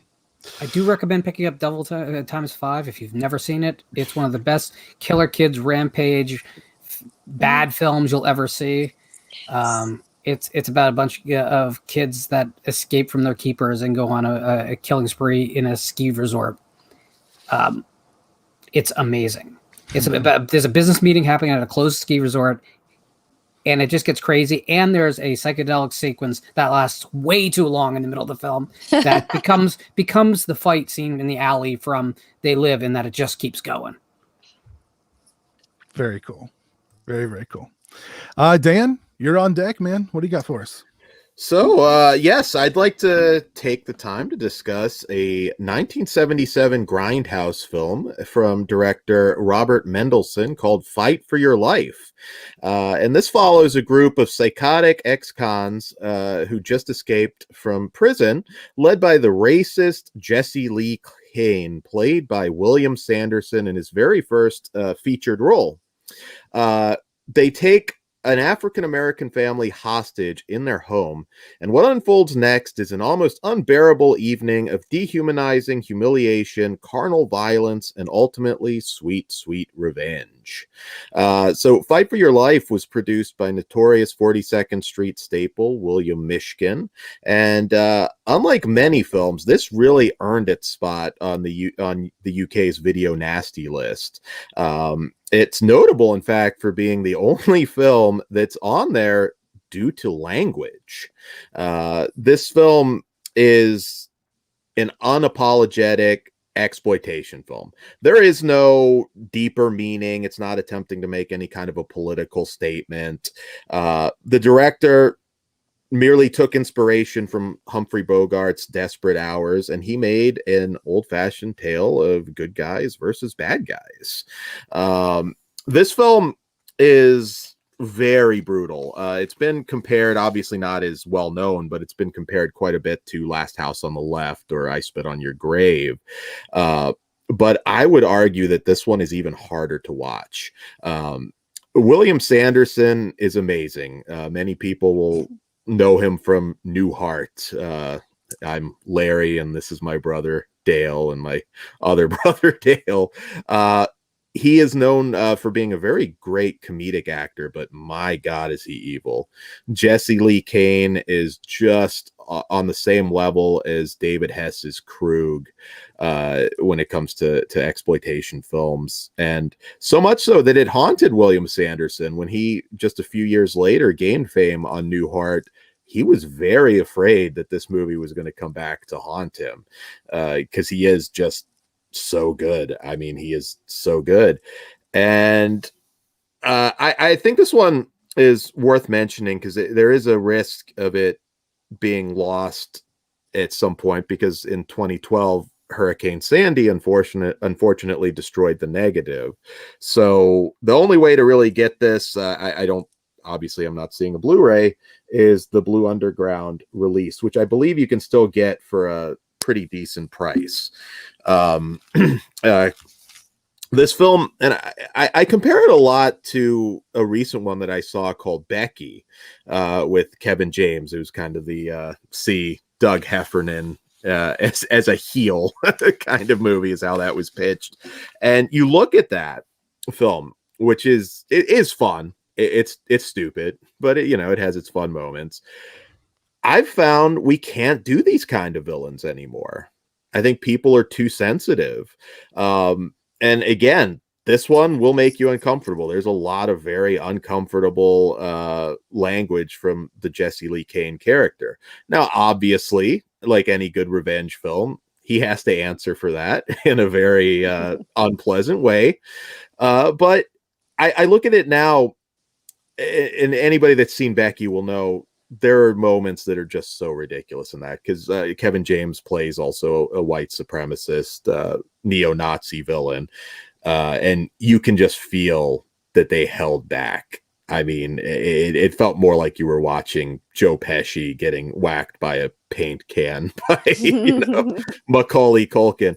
This is definitely a film that could not be made today. Yeah, it's a film you will never see something like Fight for Your Life again. Certainly not in a mainstream Hollywood film. And I think it's one that's very much worth seeing. Low budget film shot for well under $100,000. Again, nothing deep, but if you're a fan of Death Wish or Last House on the Left or films like that, it is one of the 70s films, 42nd Street favorites that I think warrants a rewatch. I don't know if anybody here has actually seen it, but it's man, William Sanderson, what an underappreciated talent. So good and so diverse too. I think this one really shows that he's not just the sweet bumbling sheriff in True Blood or the quirky neighbor in Newhart. So I think everybody should check this one out. It's a very good film that I like very, very much. Dan, can you imagine what kind of a warning they'd have to put before that on Netflix? Oh my God. Not a chance. And that statement really bothers me. A film that could not be made today. Why not? I mean, haven't we grown since then? Haven't we supposedly become smarter? Haven't we adapted more to these type of things? Don't we? It seems like we're regressing as a society, and everything has to be pablum. It's like the world. You can't coat the world in Nerf. Yeah, you're going to get a boo-boo, people. Life's painful.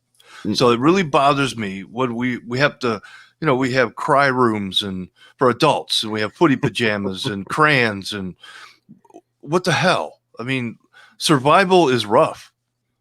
Put your adult clothes on and get busy. Why can't we make these films? That really bothers me. I feel like it's a regression in society more than moving forward. Now, of course we all recognize those things as horrible. That's what makes the villains villains. We have to have sympathetic villains now. We can't just have evil, unredeemable people as villains. Like you said, they get what they got coming to them at the end of the narrative. So happy ending. Oh, absolutely. Yeah. And this film has been labeled, I've seen reviews cautionary tale. Yeah. They've called it like the most racist movie ever made, which is ridiculous. He's just a villain, and they don't shy away from. I mean, again, there's some very uncomfortable scenes in here. It's not a gore film, but the psychological torture that he puts people through is pretty intense. You're supposed to want the bad guy to die. Oh, and you do. It's kind of like the point, And the modern film trends, all the bad guys have to be somebody you can sympathize with. Oh, I understand. He's just a tortured soul, and we should hug him, and we can solve this. What is this? The Care Bears? My Little Pony? What's going on here? I mean, this is a bad guy. He does evil things. That's his motivation. Right? So, sorry. Even beyond that, though, you know what? I don't care if he gets his comeuppance. I mean, it'll make a better film, but I will support art for doing whatever it wants to do. Art is supposed to be dangerous. It's supposed to make us think. It's fiction. It's talking about how we respond to it. So if we're going to make it always a safe response, then we're not going anywhere. We're not accomplishing anything. I think that a film like Natural Born Killer is whereas we unapologetically have decided that the violence the film projects is not as offensive as the hypocrisy of all the other characters is an interesting statement. Doesn't mean it's okay to go out there and kill bicyclists with shotguns. Period. And another film that I had the pleasure of watching recently, Run, Hide, Fight, which is getting a lot of hate right now because it's a school shooting film, but it's not really. It's actually a Die Hard ripoff. It just happens to take place in the midst of a school shooting. And I see all these comments on it like, oh, how dare you exploit this? And I'm thinking, school shootings happen. They're horrible, but that's the world. How dare you tell me what stories I can tell out there? I mean, and again, I'm not trying to, that's not a deep movie either. It's not a deep examination of school shooters, but irregardless, tell the stories you want to tell. We all live in the world. I mean, come on, guys. It's just so ridiculous. They're trying to appeal to everybody, maybe not me, but most everybody, and they're getting to a point where they're going to stop appealing to anyone. Right. It's just it's so ridiculous. So somebody mentioned Run, Hide, Fight in the chat earlier. They said they just saw it and that it was very, very ballsy for today. Yep. Mm-hmm. What scares me is that the audience seems to be turning in the large section of the audience seems to be turning into a modern Roger Ebert, right? Whereas anything that's a disturbing subject matter, they automatically have to turn against. They can't enjoy for what it is. Yeah. And I'm sorry, I was told at a very young age that sticks and stones will break my bones, right? And the point there was that put the value and the outrage where it belongs, not on a friggin' movie or a book or a comic book or a stream. Come on. Yeah, it doesn't matter what somebody says. It's how you react to it. That's what matters.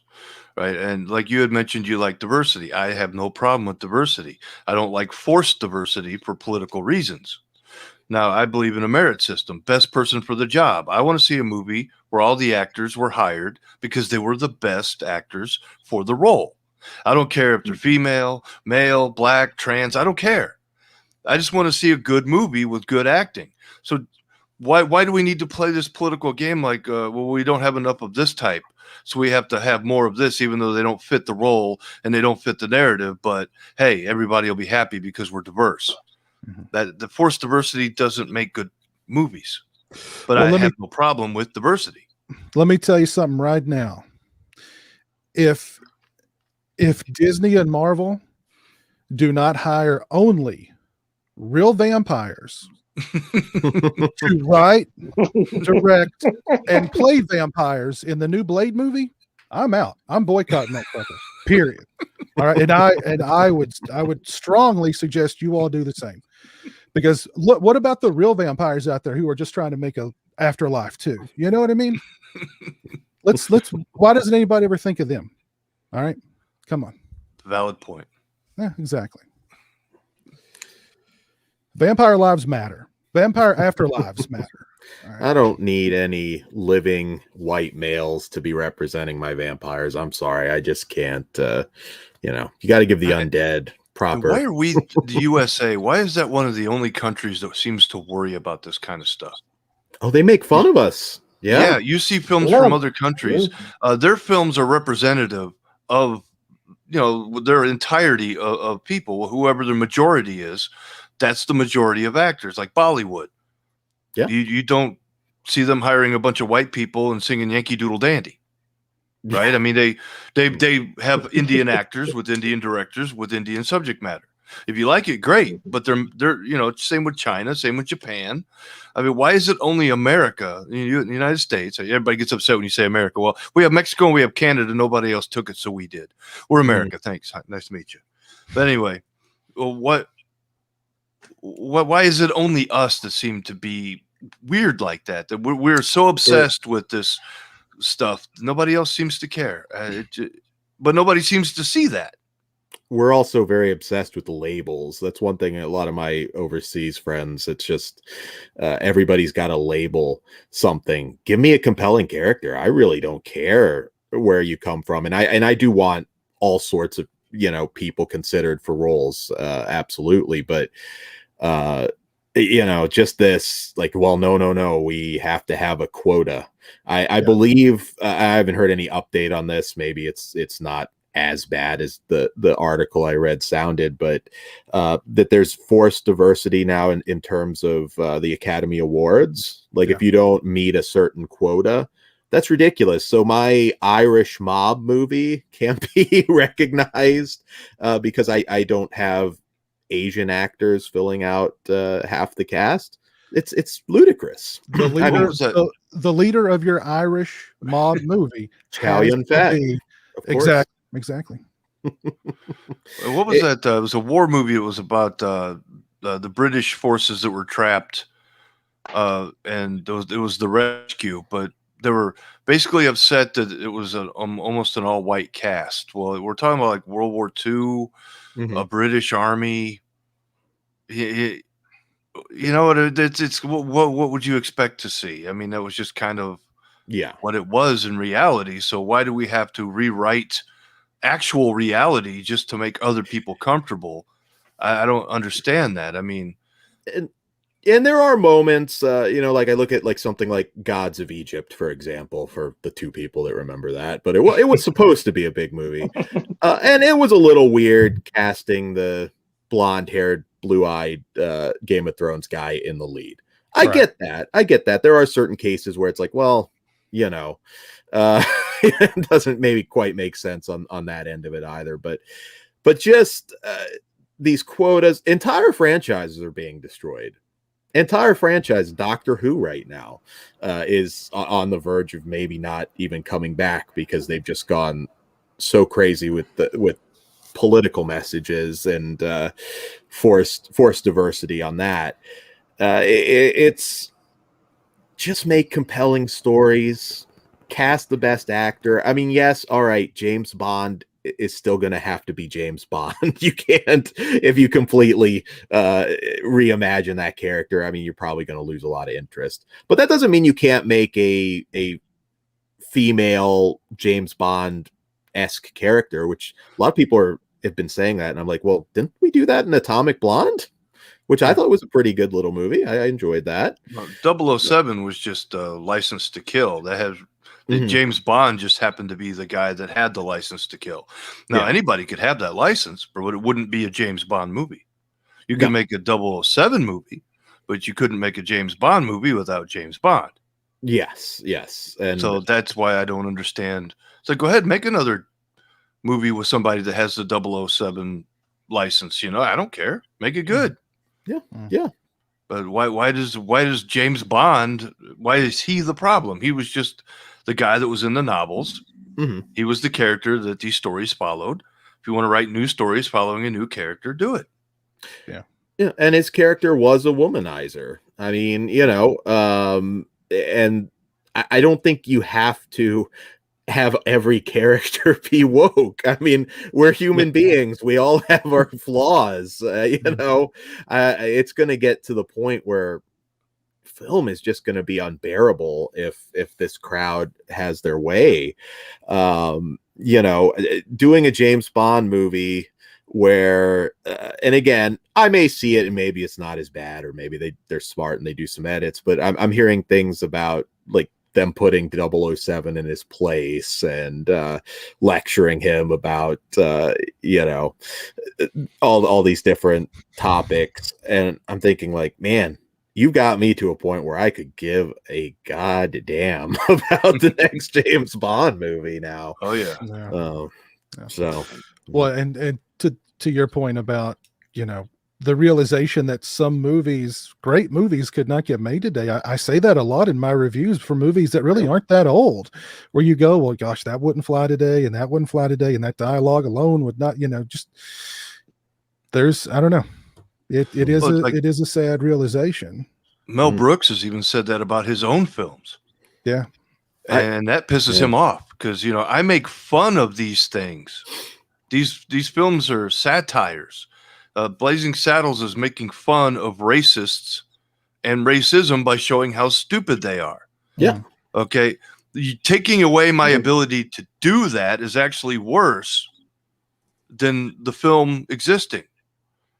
Silencing satire is dangerous. So then you're talking about like a 95-year-old guy, and he's pissed off about it. He's like, no, these films should be celebrated because we're showing you the stupidity in this hatred. We're not celebrating the hatred. Absolutely. But that seems to be lost on a lot of people. Yeah. Can any of you name more than a handful, if that, of Hollywood comedies from the last, 7-8 years that are actually funny, more than a couple chuckles, maybe? I mean, you? I don't know if I could name 5 comedies, period.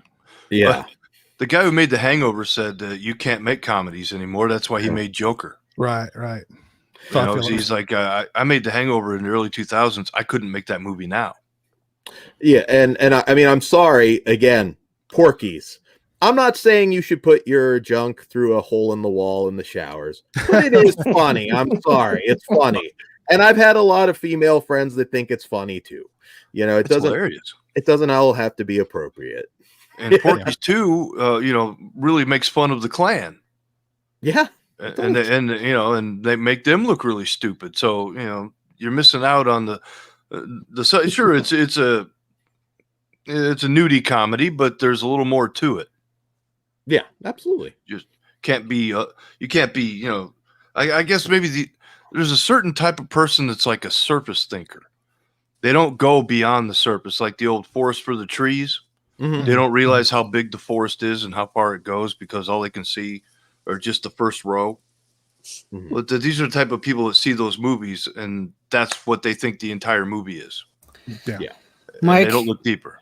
Mike, I feel triggered because I identify as an oak. Well, you have fun with that, sir. Okay. Somebody It's in the okay chat, with me. I believe it was my buddy Janman in the chat earlier, asked us to talk about Gina Carano's firing from Star Wars, and I just thought, oh god, that's going to turn into. But wouldn't you love to have been the guy in HR that had to fire her, realizing like she could kind of pummel me into like a grease stain on the floor? I'm sure badly. She's taking some he- blows to the head. It's possible. That was an email. My statement of I support freedom of speech, even though I may not support everything that person says, and I think canceling people is just ignorant and wrong. It looks to me like it's going to do more harm than good to the overall product, because there's a lot more people that are upset about it that are already canceling their Disney Plus subscriptions, and The Mandalorian was bringing people back into the Star Wars universe that the Disney trilogy had pushed away. So and she's one of the favorite characters, so you cancel her. What's going to happen to that? I mean, when you insult your audience and say you don't like my movie because you hate women. No, I don't like your movie because you made a stupid movie. How you just insulted me to cover up your own incompetence, right? We're not that stupid. But see, here's the thing too with the cancel culture is today they're heralding Disney for firing her. Tomorrow they'll be calling for Disney to be canceled because whatever the next Disney project isn't diverse enough. So I mean, that's Am I the only person that hasn't heard what happened with her? I haven't heard.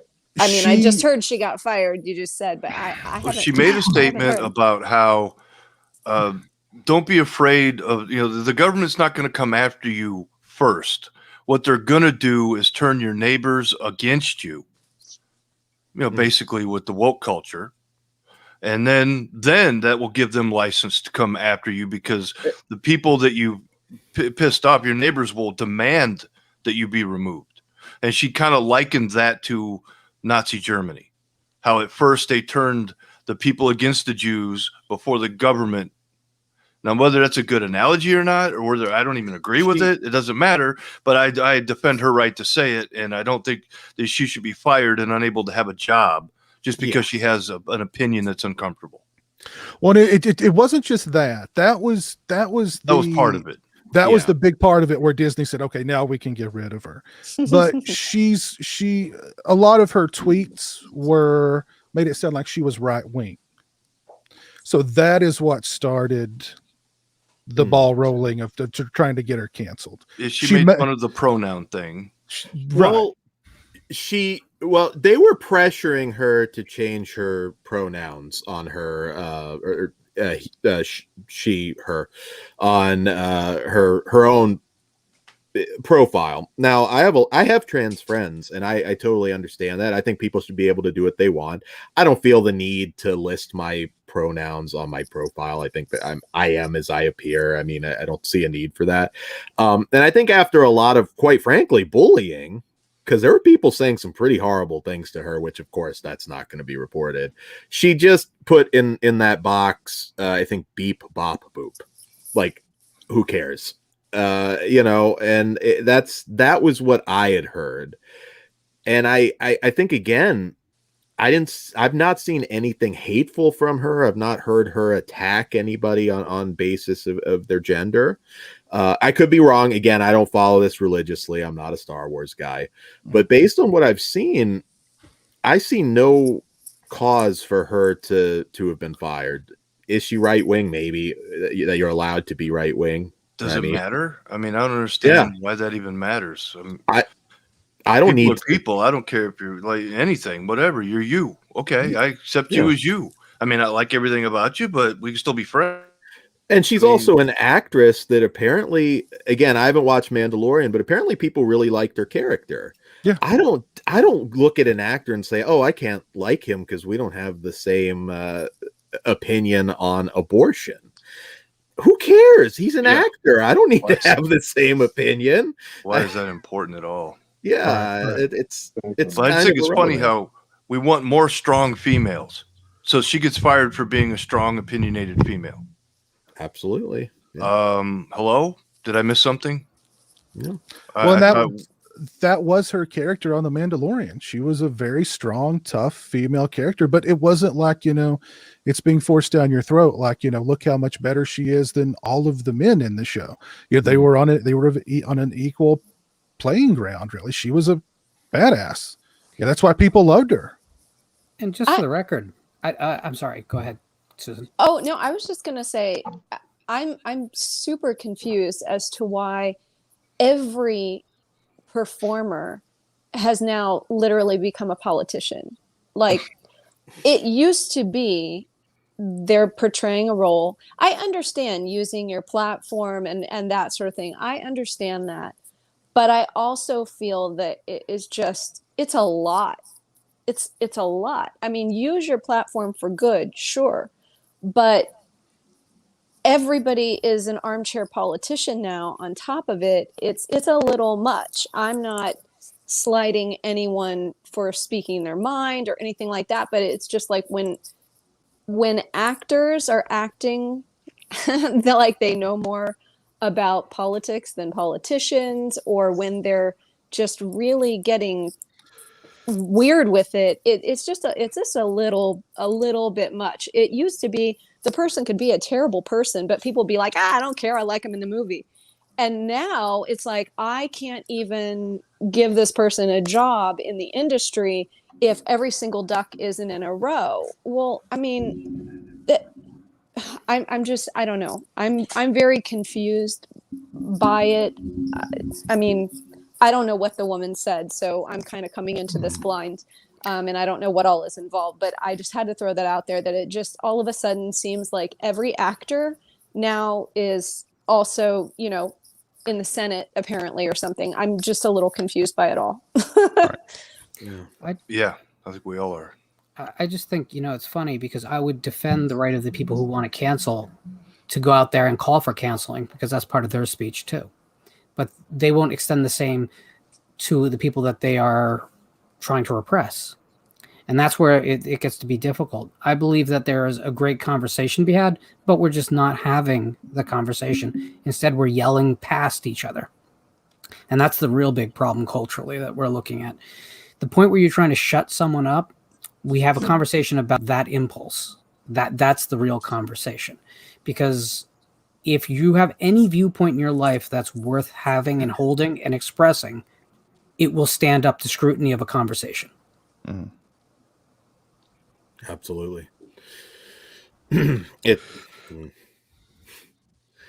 So hopefully she gets rehired, because I think based on what I've seen, it's ridiculous. Just absolutely ridiculous. And people have to rise up though too, because I feel like most people, and I could be wrong, but I really don't. I think I'm right on this. Most people hate this cancel culture. You talk to most people and I have liberal friends, I have conservative friends. They all don't like it. There's a few exceptions, but most don't like what's going on right now. So I think actually, and I don't think anybody should be canceled. I don't care what you say. I think everybody should have a voice and not be just erased from the world. But I think even if you disagree, even if somebody does something that you just find repugnant, I think people owe it to themselves to go out there and go after these people that are calling for someone to be erased. Attack them, not erase them, but confront them. Don't just sit and think, oh, well, what if they turn on me? They're bullies. That's what they are. They are what they supposedly hate. They're bullies and they're cowards.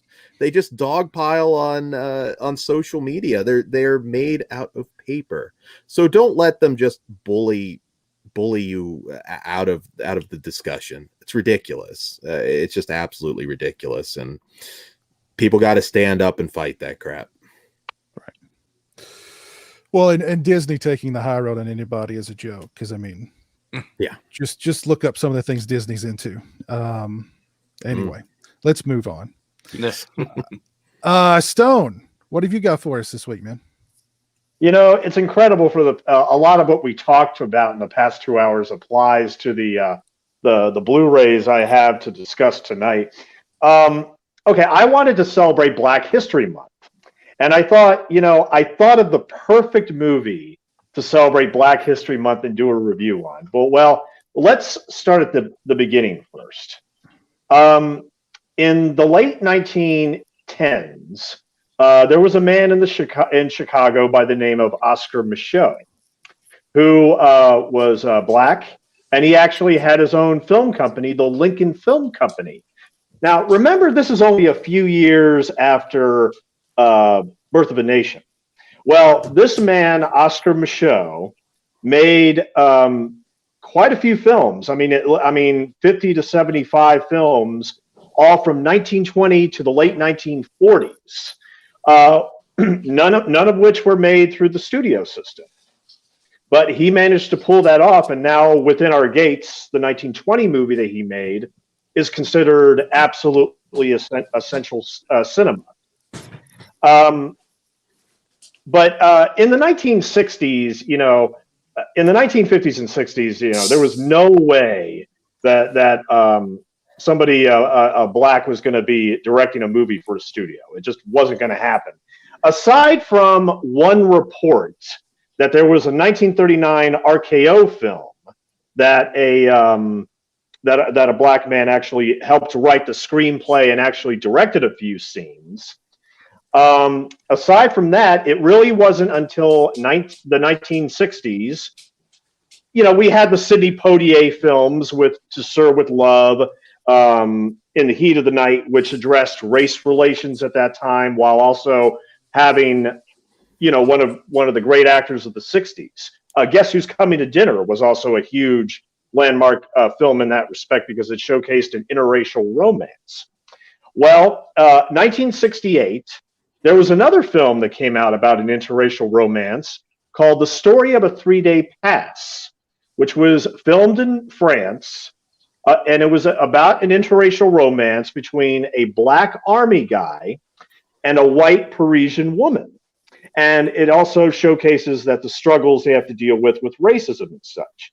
This movie was written, produced, directed, and scored by a man named Melvin Van Peebles. He was born in Chicago, but he acquired the Van portion of his name when he lived in the Netherlands for a while. He made a few short films. It attracted French investors. He moved to France. He wrote novels, and he made this movie, The Story of a 3-Day Pass, which when it was shown in San Francisco and had this huge immediate reaction. The sad thing is, when Melvin Van Peebles showed up, they thought that he was the guy coming in to fix electrical lights in the theater, despite the fact that there was already this massive, huge, popular, positive reaction. They actually thought that he was a guy coming to fix lights in the theater. Well, Columbia Pictures, major studios, suddenly saw this film as like, wow, this is a French new wave, excellent movie by this guy we never heard of, Melvin Van Peebles.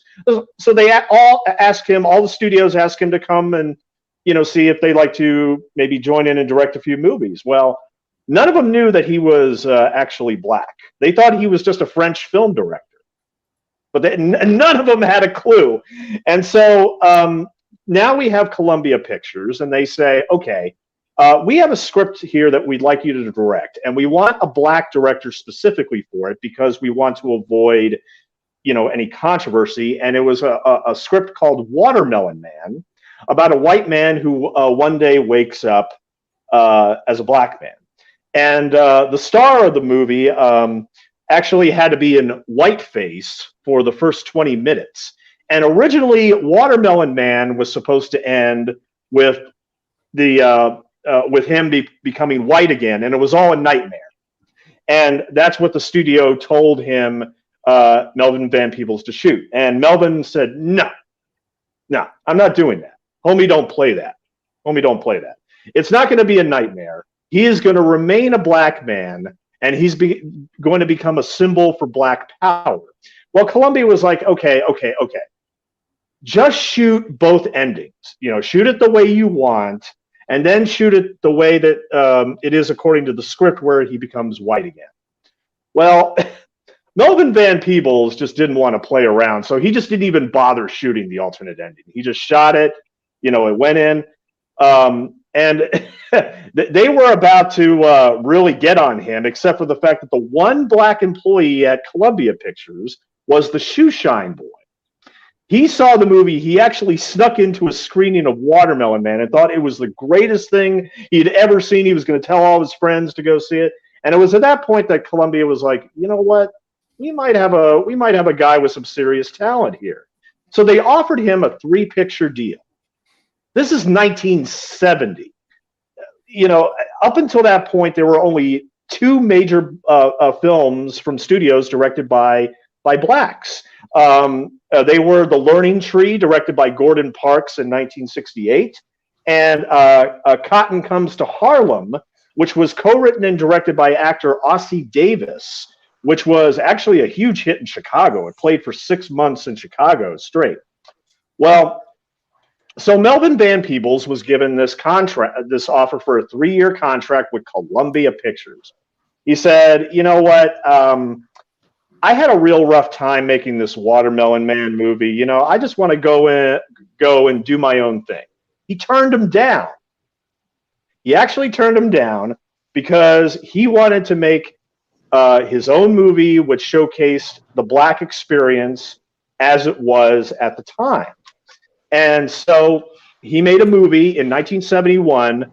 It only took 19 days to shoot. He worked long hours to get it done. And I'm about to reveal the title in a minute, but I want to let you know that when the film opens, there's a man running out of a tunnel, and we see this come up on the screen. Sire, these lines are not a homage to brutality that the artist has invented, but a hymn from the mouth of reality, which is cited as a traditional prologue of the Dark Ages. And then we see him continuing to run away from the tunnel. And then in the corner of the screen, we see this film is directed to all the brothers and sisters who've had enough of the man.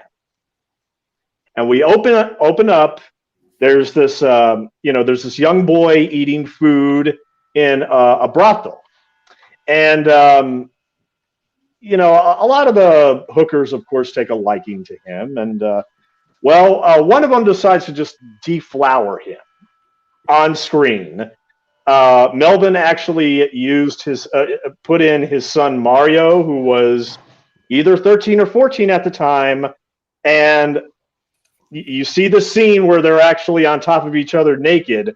And the woman screams out in pleasure, "Oh, you're so sweet. You got a sweet back." And the title comes up on the screen. Sweetback's Badass Song. Written, produced, directed, and score. Well, he wrote the score, but the actual score was done by Earth, Wind, and Fire before anybody knew who they were. So this was a film that when it came out, it came out in 2 theaters in Detroit in 1971. The first 2 screenings were virtually empty. Then some brothers came in, watched it, were blown away by it, and soon there were lines all the way out the door. It was one of the most successful independent films up until that time. And as of all people, Roger Ebert said in his original review, this is one of those movies that changed movies. It completely changed everything. This debuted several months before Shaft. It was before Superfly. And even though it tends to be regarded as the very first blaxploitation movie, that's not exactly true. And I want to read real quick. By the way, this is a Vinegar Syndrome Blu-ray and DVD combo, which came out just a few years ago. But I just want to read a portion from the booklet. right here, which has an essay by Travis Crawford. Terms like groundbreaking, revolutionary, and landmark wind up becoming so inaccurately overused that they're in danger of losing the inherent impact of their originally intended meanings. The vast majority of feature films being released in today's relatively cinematically conservative climate do not meet the requirements of those words. While there is certainly great work being done now, the advances made by the films are typically purely aesthetic and often minor advances at that, not socio-cultural leaps and bounds that are capable of redefining the medium of cinema as a result. Very few films can make that kind of claim, but director, writer, producer, star, editor, composer Melvin Van Peebles' 1971 masterwork, Sweetback, is one of those very few indeed.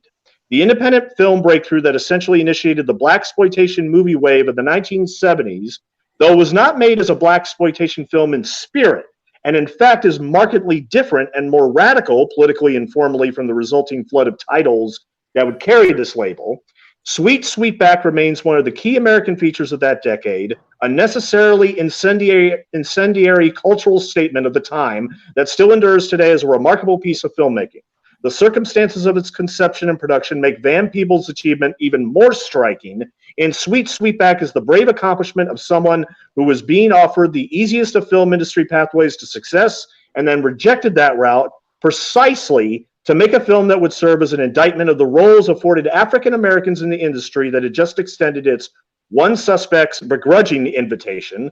Then again, his lone studio effort aside, the idea that Van Peebles should pursue his own individual direction, embracing a wholly independent path rather than settling for the paycheck of easy major studio acceptance, should not have come as a surprise given his career path prior to his one-shot effort at toiling for the Hollywood system. And even Sweetback, the filmmaker's controversial efforts to offer a corrective to the parade of smiling subservience, hyper-refined boogies, and ingratiating clowns that typically defined on-screen African-American representation, was not met with universal enthusiasm, even within the Black community. This essay in this Vinegar Syndrome Blu-ray was written by Travis Crawford, who contributed to the book 1,000 Movies You Must See Before You Die, which Sweetback is not only in that book, but it's also been permanently preserved by the Museum of Modern Art. And last year, just last year, it was inducted into the Library of Congress National Film Registry as one of the 25 films being selected that was historically or aesthetically significant. Among others that were also put on that list, by the way, were The Dark Knight and another 1971 film we're all familiar with, Stanley Kubrick's A Clockwork Orange.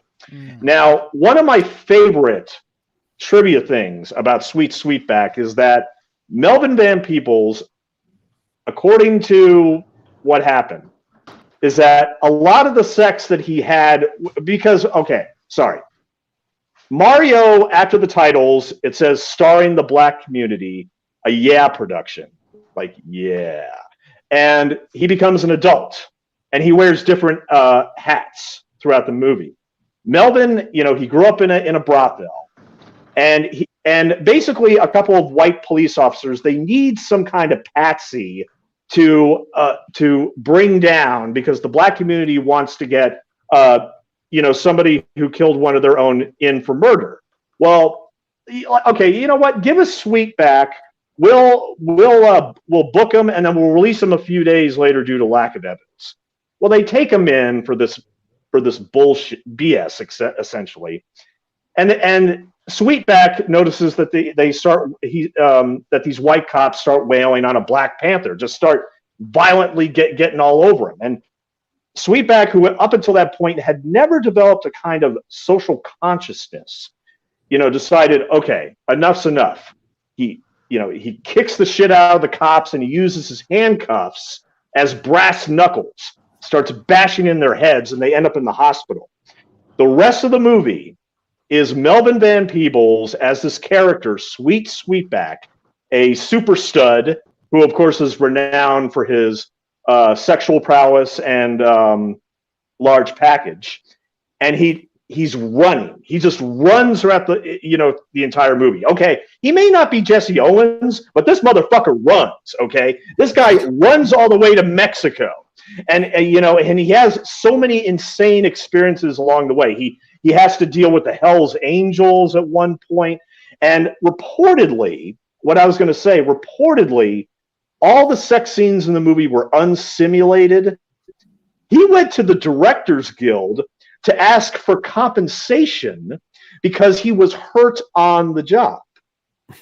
The Directors Guild cut him a check, and he used that check to buy more film and finish the movie.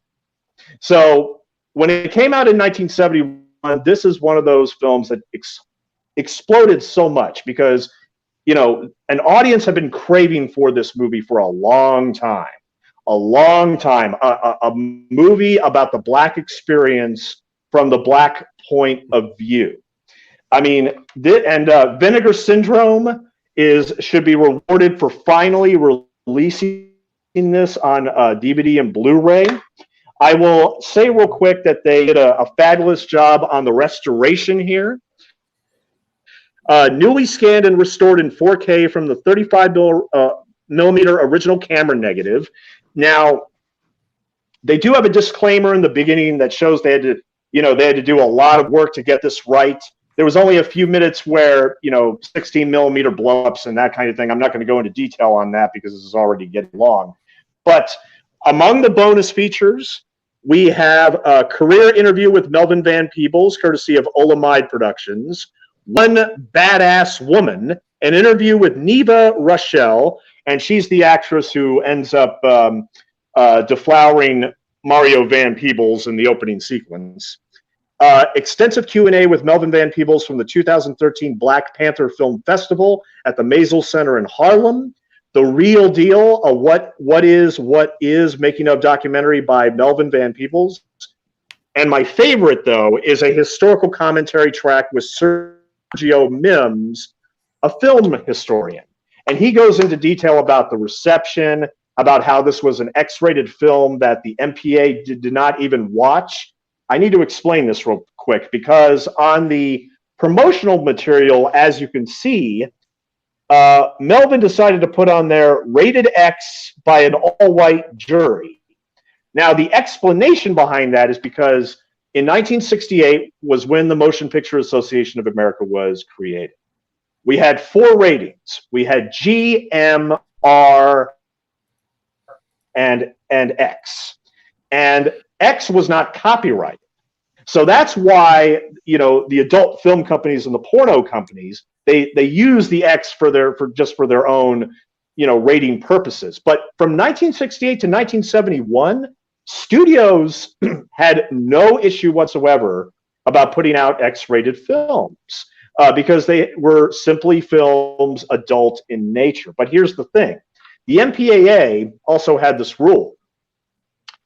Every film has to come through us. If you don't send us the movie, it gets an automatic X rating. When Van Peebles, he shook his head and said, no, homie, don't play that. Homie, don't play that. So he ended up putting on all the advertising rated X by an all-white jury, which was a brilliant marketing move. And he met with Jack Valenti a few years later, and he asked, how could you do that? And he said, well, look, everybody on the board is white, right? And Jack Valenti was like, yeah. So look, Sweetback's Badass Song. And again, this Blu-ray DVD combo was put out by Vinegar Syndrome in 2018.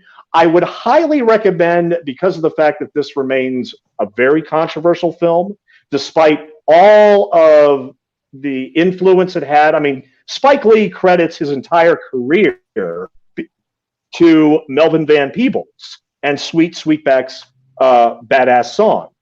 And, it inspired generations and generations and generations of Black filmmakers. It's a very important seminal work. Rent it first. If you like it at all, pick up this Blu-ray. It is a movie that needs to be seen at least once. I absolutely agree with that. Now, I know we're getting late, but real quick, I got a bonus Blu-ray review because considering everything we've talked about tonight, and also because of the fact that, well, look, in 1996, I was a senior in high school, and I wrote reviews for my high school newspaper, as a lot of other buffs and critics did. And I ended up seeing a movie in the theater that I was not prepared for, I think you could say. And I didn't know anything about this movie. I didn't know anything about it aside from the fact that Edward Norton, who I seen earlier that year in a movie called Primal Fear, which he got an Oscar nomination for. Because of his performance in that movie, I had to see this movie because he was in it. It's called The People vs. Larry Flynt, directed by Milos Forman and starring Woody Harrelson as hustler publisher Larry Flynt. And this came out in 1996, and it was a critical success in limited release until it got a backlash. Well, there were people that thought it glorified pornography, when in fact it was really about a lot of what B-Movie Mike has been talking about tonight in terms of it's about free speech, it's about the First Amendment. Larry Flynt, he grew up in Kentucky, he sold moonshine, he was dirt poor, and eventually he created this empire, this hustler empire of women, of porno magazines, where he was more for the blue collar individuals, where he would show a lot more V than Playboy or anybody else. But what got him so controversial wasn't necessarily the nudity, the pink shots, but because of the political cartoons.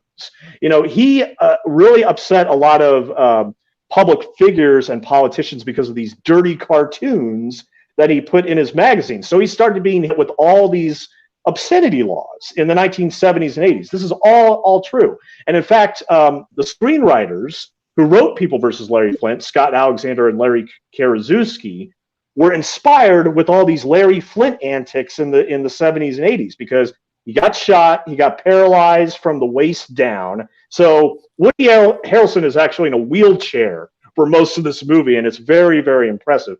And when I was a senior, I had no idea who Larry Flynt was. I had no idea what all the stuff that actually happened. I just saw this movie for Edward Norton, but I became a Woody Harrelson fan because of this movie. I became a Milos Forman fan because of this movie. He had also done Amadeus and One Flew Over the Cuckoo's Nest, and this was like a third film in that sense, with these weird, they all go together. But at any rate, this is a Blu-ray from Sony. Do not pick up the Blu-ray from Image Entertainment, which came out previously, because this one from 2019 has all the bonus features that they put on the special edition. Now, it includes 2 featurettes, Free Speech or Porn and Larry Flynt Exposed, and also two commentaries, one with Woody Harrelson, Courtney Love. Here again, when I was a senior, I had no idea who Hole was. I never listened to their music, but I love Courtney Love in this movie. And Edward Norton, all 3 of them have a commentary. Then the writers sit down for another commentary, which is my personal favorite. And with Larry Flynt, the big thing about Larry Flynt is that in in the mid-1980s, the political cartoon that really brought him a lot of national attention was this fake Campari ad where this religious right leader named Jerry Falwell, and it was at the bottom of the cartoon, it said a parody, not to be taken seriously. But Jerry Falwell basically in this fake interview confessed to not only drinking a while on the pulpit, but also having sex with his mother in an outhouse. And of course, Jerry Falwell was appalled by this. And, what he did was he Xeroxed the ad and he put it in 1 million fundraising flyers. And so Larry Flynt, to sue him, and Larry Flynt's, no, I'm going to countersue. Because of you violated copyright, man. You violated copyright. So they go to trial for libel, Larry Flynt. Larry Flynt does not have to pay anything for libel. He wins that, but he has to pay $200,000 for emotional distress. This case goes to the Supreme Court. Free speech on the Supreme Court. God versus the devil, the religious right Jerry Falwell versus hustler publisher Larry Flynt. And guess what? Every single member on the Supreme Court, well, 8 of them, I think 1 abstained. They were all unanimous, and they sided with Larry Flynt. And this is so important. This court case is so important because a lot of, magazines, late night talk show hosts, they couldn't make the same statements if they could, because it was all about, freedom of speech and keeping, protecting what we can say, and that everything is absolute. And, Larry Flynt, who I think is a very honest person. It took me years to actually garner a little bit more respect from him, because at the time when I saw this movie, I'm like, wait a minute, he's showing up in court with giant necklaces with vaginas on them and shirts that say fuck this court and I wish I was black. This guy was causing just a riot. Real quick. I know I'm going too long. I'm almost done. But like I said, a lot of the courtroom sequences in Larry Flynt are hilarious. And at one point, he somehow got a hold of this tape where the FBI sold John DeLorean 50 kilos worth of cocaine. And so, of course, the judge is trying to get, the FBI is like, no, it's stolen. It's stolen evidence. And the judge is like, okay, so what was the source of this videotape? And of course, Larry Flynt, he's very drugged and everything. Is like, he starts spouting a bunch of BS. Like, okay, you see, Vicki Morgan was Alfred Bloomingdale's mistress. No, it's okay, Alan. It's okay. His lawyer is it? And see, these tapes, Your Honor. The thing is about Vicki is that she got a bit naive, and she started videotaping all these these orgies that they were having, and then bam, she's murdered. But what these White House killers, and the judge says, what shut up. What does this have to do with the John DeLorean trial? And his lawyer, Edward Norton's like, that's a good question, Larry. And Larry Flynt just says, well, technically nothing, Your Honor, but, I had the DeLorean tape and then I had the Vicki Morgan sex tapes and I just got them confused. But, these tapes are pure carnality, filthy. I've never seen anything. Oh, I have, but that's not the point I'm trying to make, Your Honor. It's these sequences are just hilarious. They're hilarious. And I will say in closing, this will be the last thing I say, because I love People versus Larry Flynt. I've seen it many times since the theater.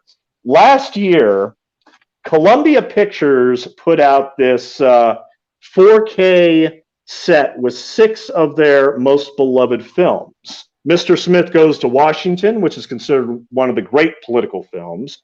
Lawrence of Arabia, Dr. Strangelove, Ben Kingsley, League of Their Own, and Jerry Maguire. Well, I kept the Blu-rays, and I gave the 4Ks all out as gifts, including to some on Region Free. But here's the one big flaw with this set. Jerry Maguire is not a Columbia picture. It is a TriStar picture. Now, I can understand why they included it, because it was a big hit at the box office. It was very popular. But considering, certain things that have come out about the cast members, and just because it's a TriStar film, it doesn't belong in this set. People versus Larry Flynt would have been a much more appropriate choice, I think, simply because it would have bookended Mr. Smith Goes to Washington perfectly well, I think. And in closing, I have the last slipcover of this set for Lawrence of Arabia. Not Lawrence. No. And that's my conclusion. And that's my conclusion of my reviews for Sweetback's Badass Song and the People versus Larry Flynt, and rest in peace, Larry Flynt. Yes. Now the late Larry Flynt. Yes. Yeah. But yes, thank you. Very in-depth reviews as always from you, Stone. Thank you very much. I used to do a good Larry Flynt impression. I don't know if I can do it.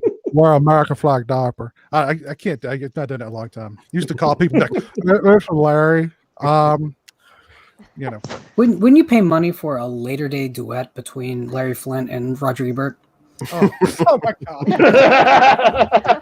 Oh, Lord have mercy. Wanted to bring it all back together. I do need to give a couple of quick shout outs here. Thank you to Daily Ghost and thank you, Nico, for the $5 super chats. You guys are awesome. I'm sorry, go ahead. Oh, I don't know who. Was it me? I was gonna, go ahead. I was just going to make a quick point, Stone. Great review on Sweetback. I would also recommend, if you guys like that, check out Badass, in which Mario Van Peebles grew up to play his dad. Yes. Great film. So watch them both back to back. It's yes, very, very good. I'd also like to recommend another great Mario Van Peebles film, Jaws 4: The Revenge. Or Soldier. I like Soldier too. Solo? Solo. That's right. Not Soldier. Solo. Yes, I'm so sorry. I forgot about Badass. That came out in 2003. I remember seeing that in the theater, actually. And yeah, it's a great docudrama. I mean, it deserves to be more seen. But tiny addendum, and I will shut up. Another reason why I said that Larry Flynt would have been a perfect bookend to Mr. Smith Goes to Washington is because Columbia Pictures, when they got the script for Larry Flynt, they celebrated. They said, no, this is Frank Capra with porn. So in other words, it's Capra porn. The People versus Larry Flynt is a really good movie. Really good. Harrelson's performance is fantastic. Norton is great. Courtney Love is actually good. She's actually a decent actress in that. She is. Oh yeah. I don't think she's been bad in anything she's been in. I mean, that still doesn't forgive her for killing Kurt. But we do have a video submission this week. Such an idiot. I know she was. I can't believe she would do that. Deprive us of the great Kurt Cobain. Anyway, we have a video submission this week from Christian, who could not make it here tonight, but he sent us a video. And here we go. Here's my steak sauce impression. Hey now. Iris loves you. Okay. What's going on, guys? Christian Hanna here. Sorry I couldn't be here this week, but I'm here virtually. Whenever I'm not on the show and I send in a video, I want to do a thing called Christian's Blunt Opinion, where I basically state an opinion that I have, and then the panel reacts. They'll either agree or disagree, and you can elaborate if you'd like to. But before I do that, I've just got a couple movies I wanted to talk about just really quick that I just recently watched, and I want to put these over. The first one is, I did a video called Movies That Made Me Lose Sleep, and one movie that came up so frequently was Lake Mungo, and I've checked out Lake Mungo. I am a found footage junkie, there's no denying it, and I love this. It's like kind of like that documentary style. Real atmospheric. I mean, what a fun movie. I loved Lake Mungo. Really, really fun. Check that out if you haven't seen it, And then also, this was the best blind buy I think I've ever bought. So I was on Amazon picking up The Dentist 2, and for some reason this movie popped up on Suggested. This movie called Alone was absolutely amazing. I mean, it blew me away. So it's about this girl she had a tragic thing happen in her personal life. So she's packing up her bags and she's just moving out and she's heading out. And while she's traveling, she's like pulling off in front of this vehicle kind of aggressively just because she's like, move faster.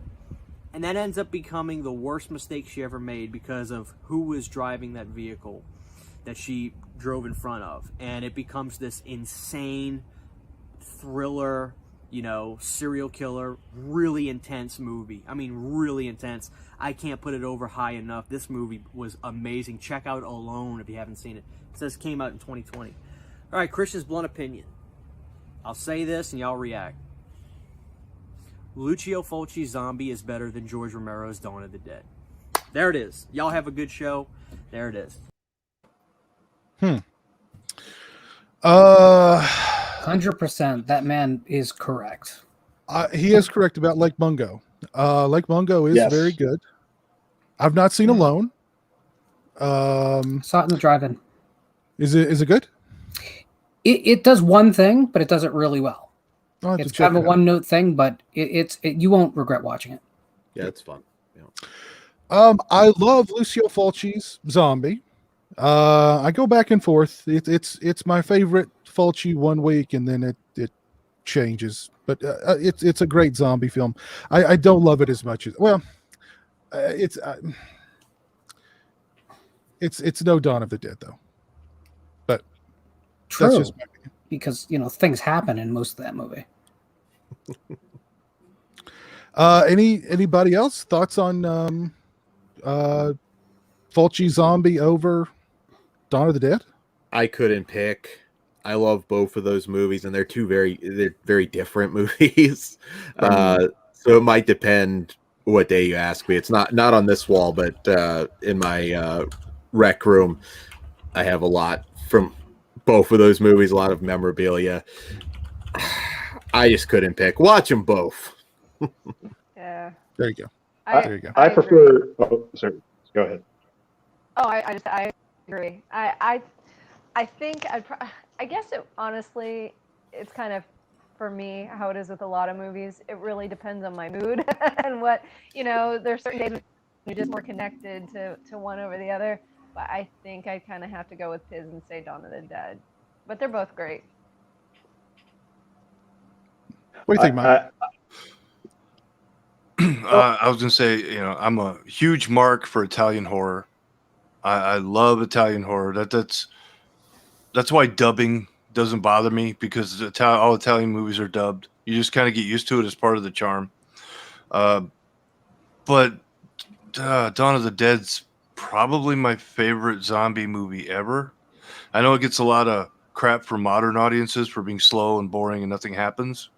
But if you were in that position, it seems like a pretty realistic reality. Your point is to get away from the zombie hordes, and then what's going to happen when you seal off the mall? Nothing. And the interactions between the characters can thrive. Is it perfect? No, but I still prefer it to Fulci for that reason. I don't know. That's just me. What do you think, Stone? Oh, I'm with him, because look, the reason why I love Dawn of the Dead so much is largely because of that consumer satire. Zombie has some great gore. The zombie versus shark thing is awesome. That's one of the coolest things I've ever seen in a movie, to be honest. But Dawn of the Dead, I watch that every Black Friday. I can't help it. I can't help it. I laugh at that movie so much. I love the satire in it. I love everything that Romero makes fun of, like making fun of us as mall shoppers, essentially. I love both, but I prefer Dawn. In most of Romero's zombie films, the zombies aren't the bad guys. It's the survivors. It's humanity. Right. Zombies are just there, pushing the story forward and making people react. And, so humanity is the villain in his film. And although the Italian movies are crazy and they're entertaining, I just kind of like Romero's take on it better. I agree. The satire is hilarious. Mm-hmm. But I think we can all agree that both of them pale in comparison to Burial Ground with Peter Bark. Am I right? Come on. Mama. I saw that at the drive-in, at Riverside Drive-in outside of Pittsburgh. Yes, there's not a lot of burial grounds out there, and there's no other Peter Bark. There's only one. That's right. Only one Peter Bark. Oh, goodness gracious. What a show it's been. We have gone a little over what we usually want to stick to, but that's fine. We've had some really great conversations. Huge thanks to Susan and Dan for being here tonight. You guys definitely were awesome to have on the show tonight. Thank you.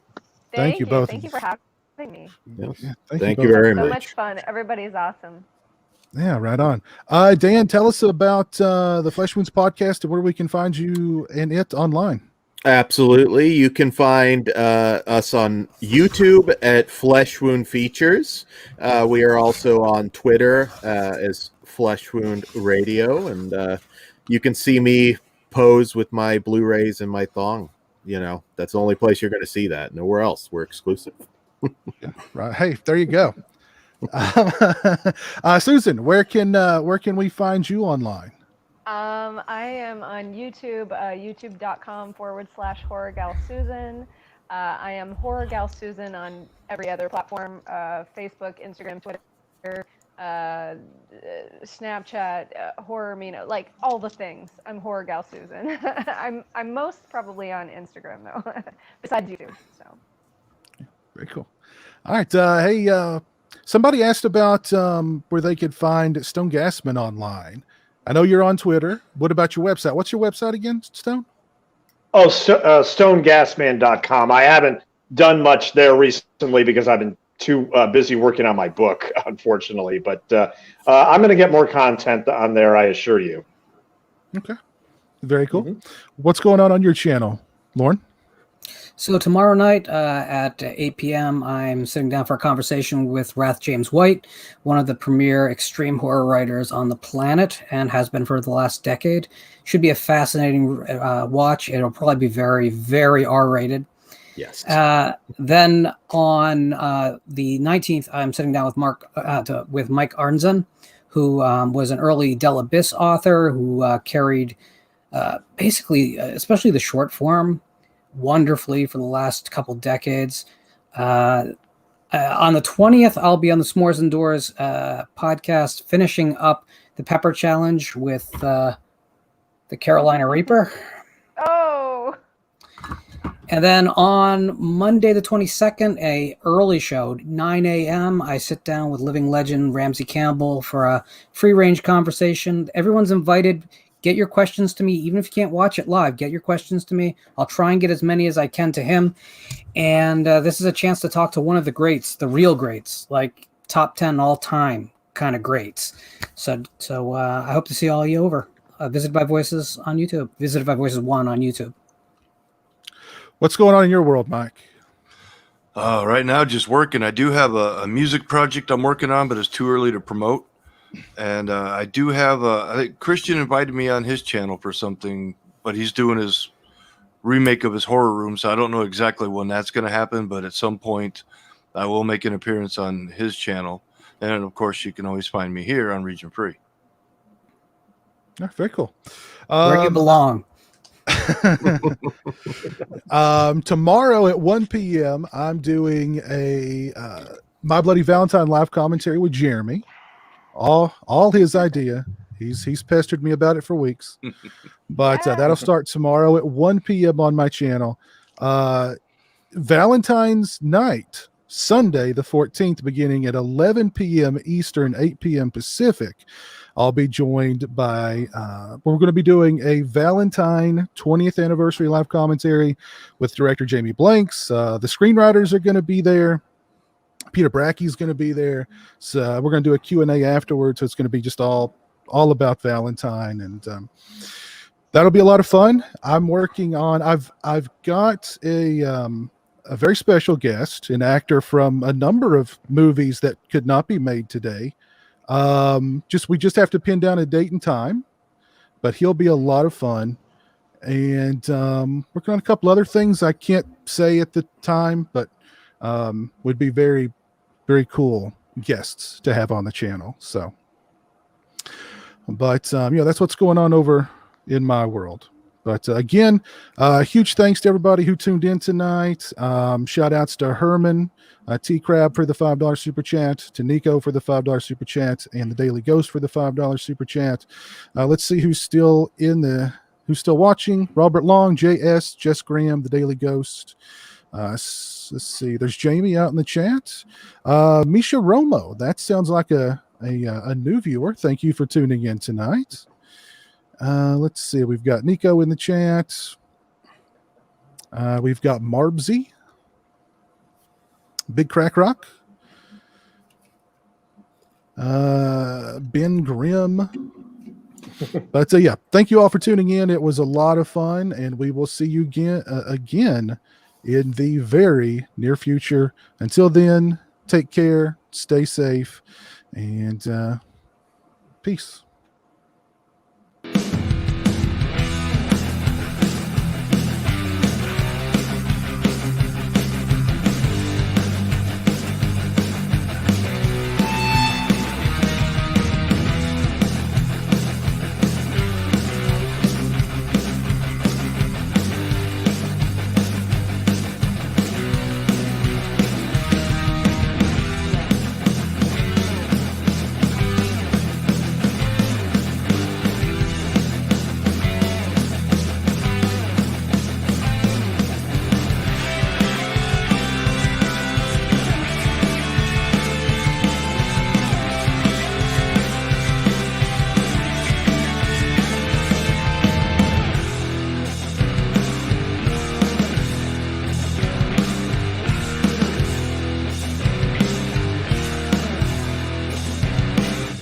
watch or be punished.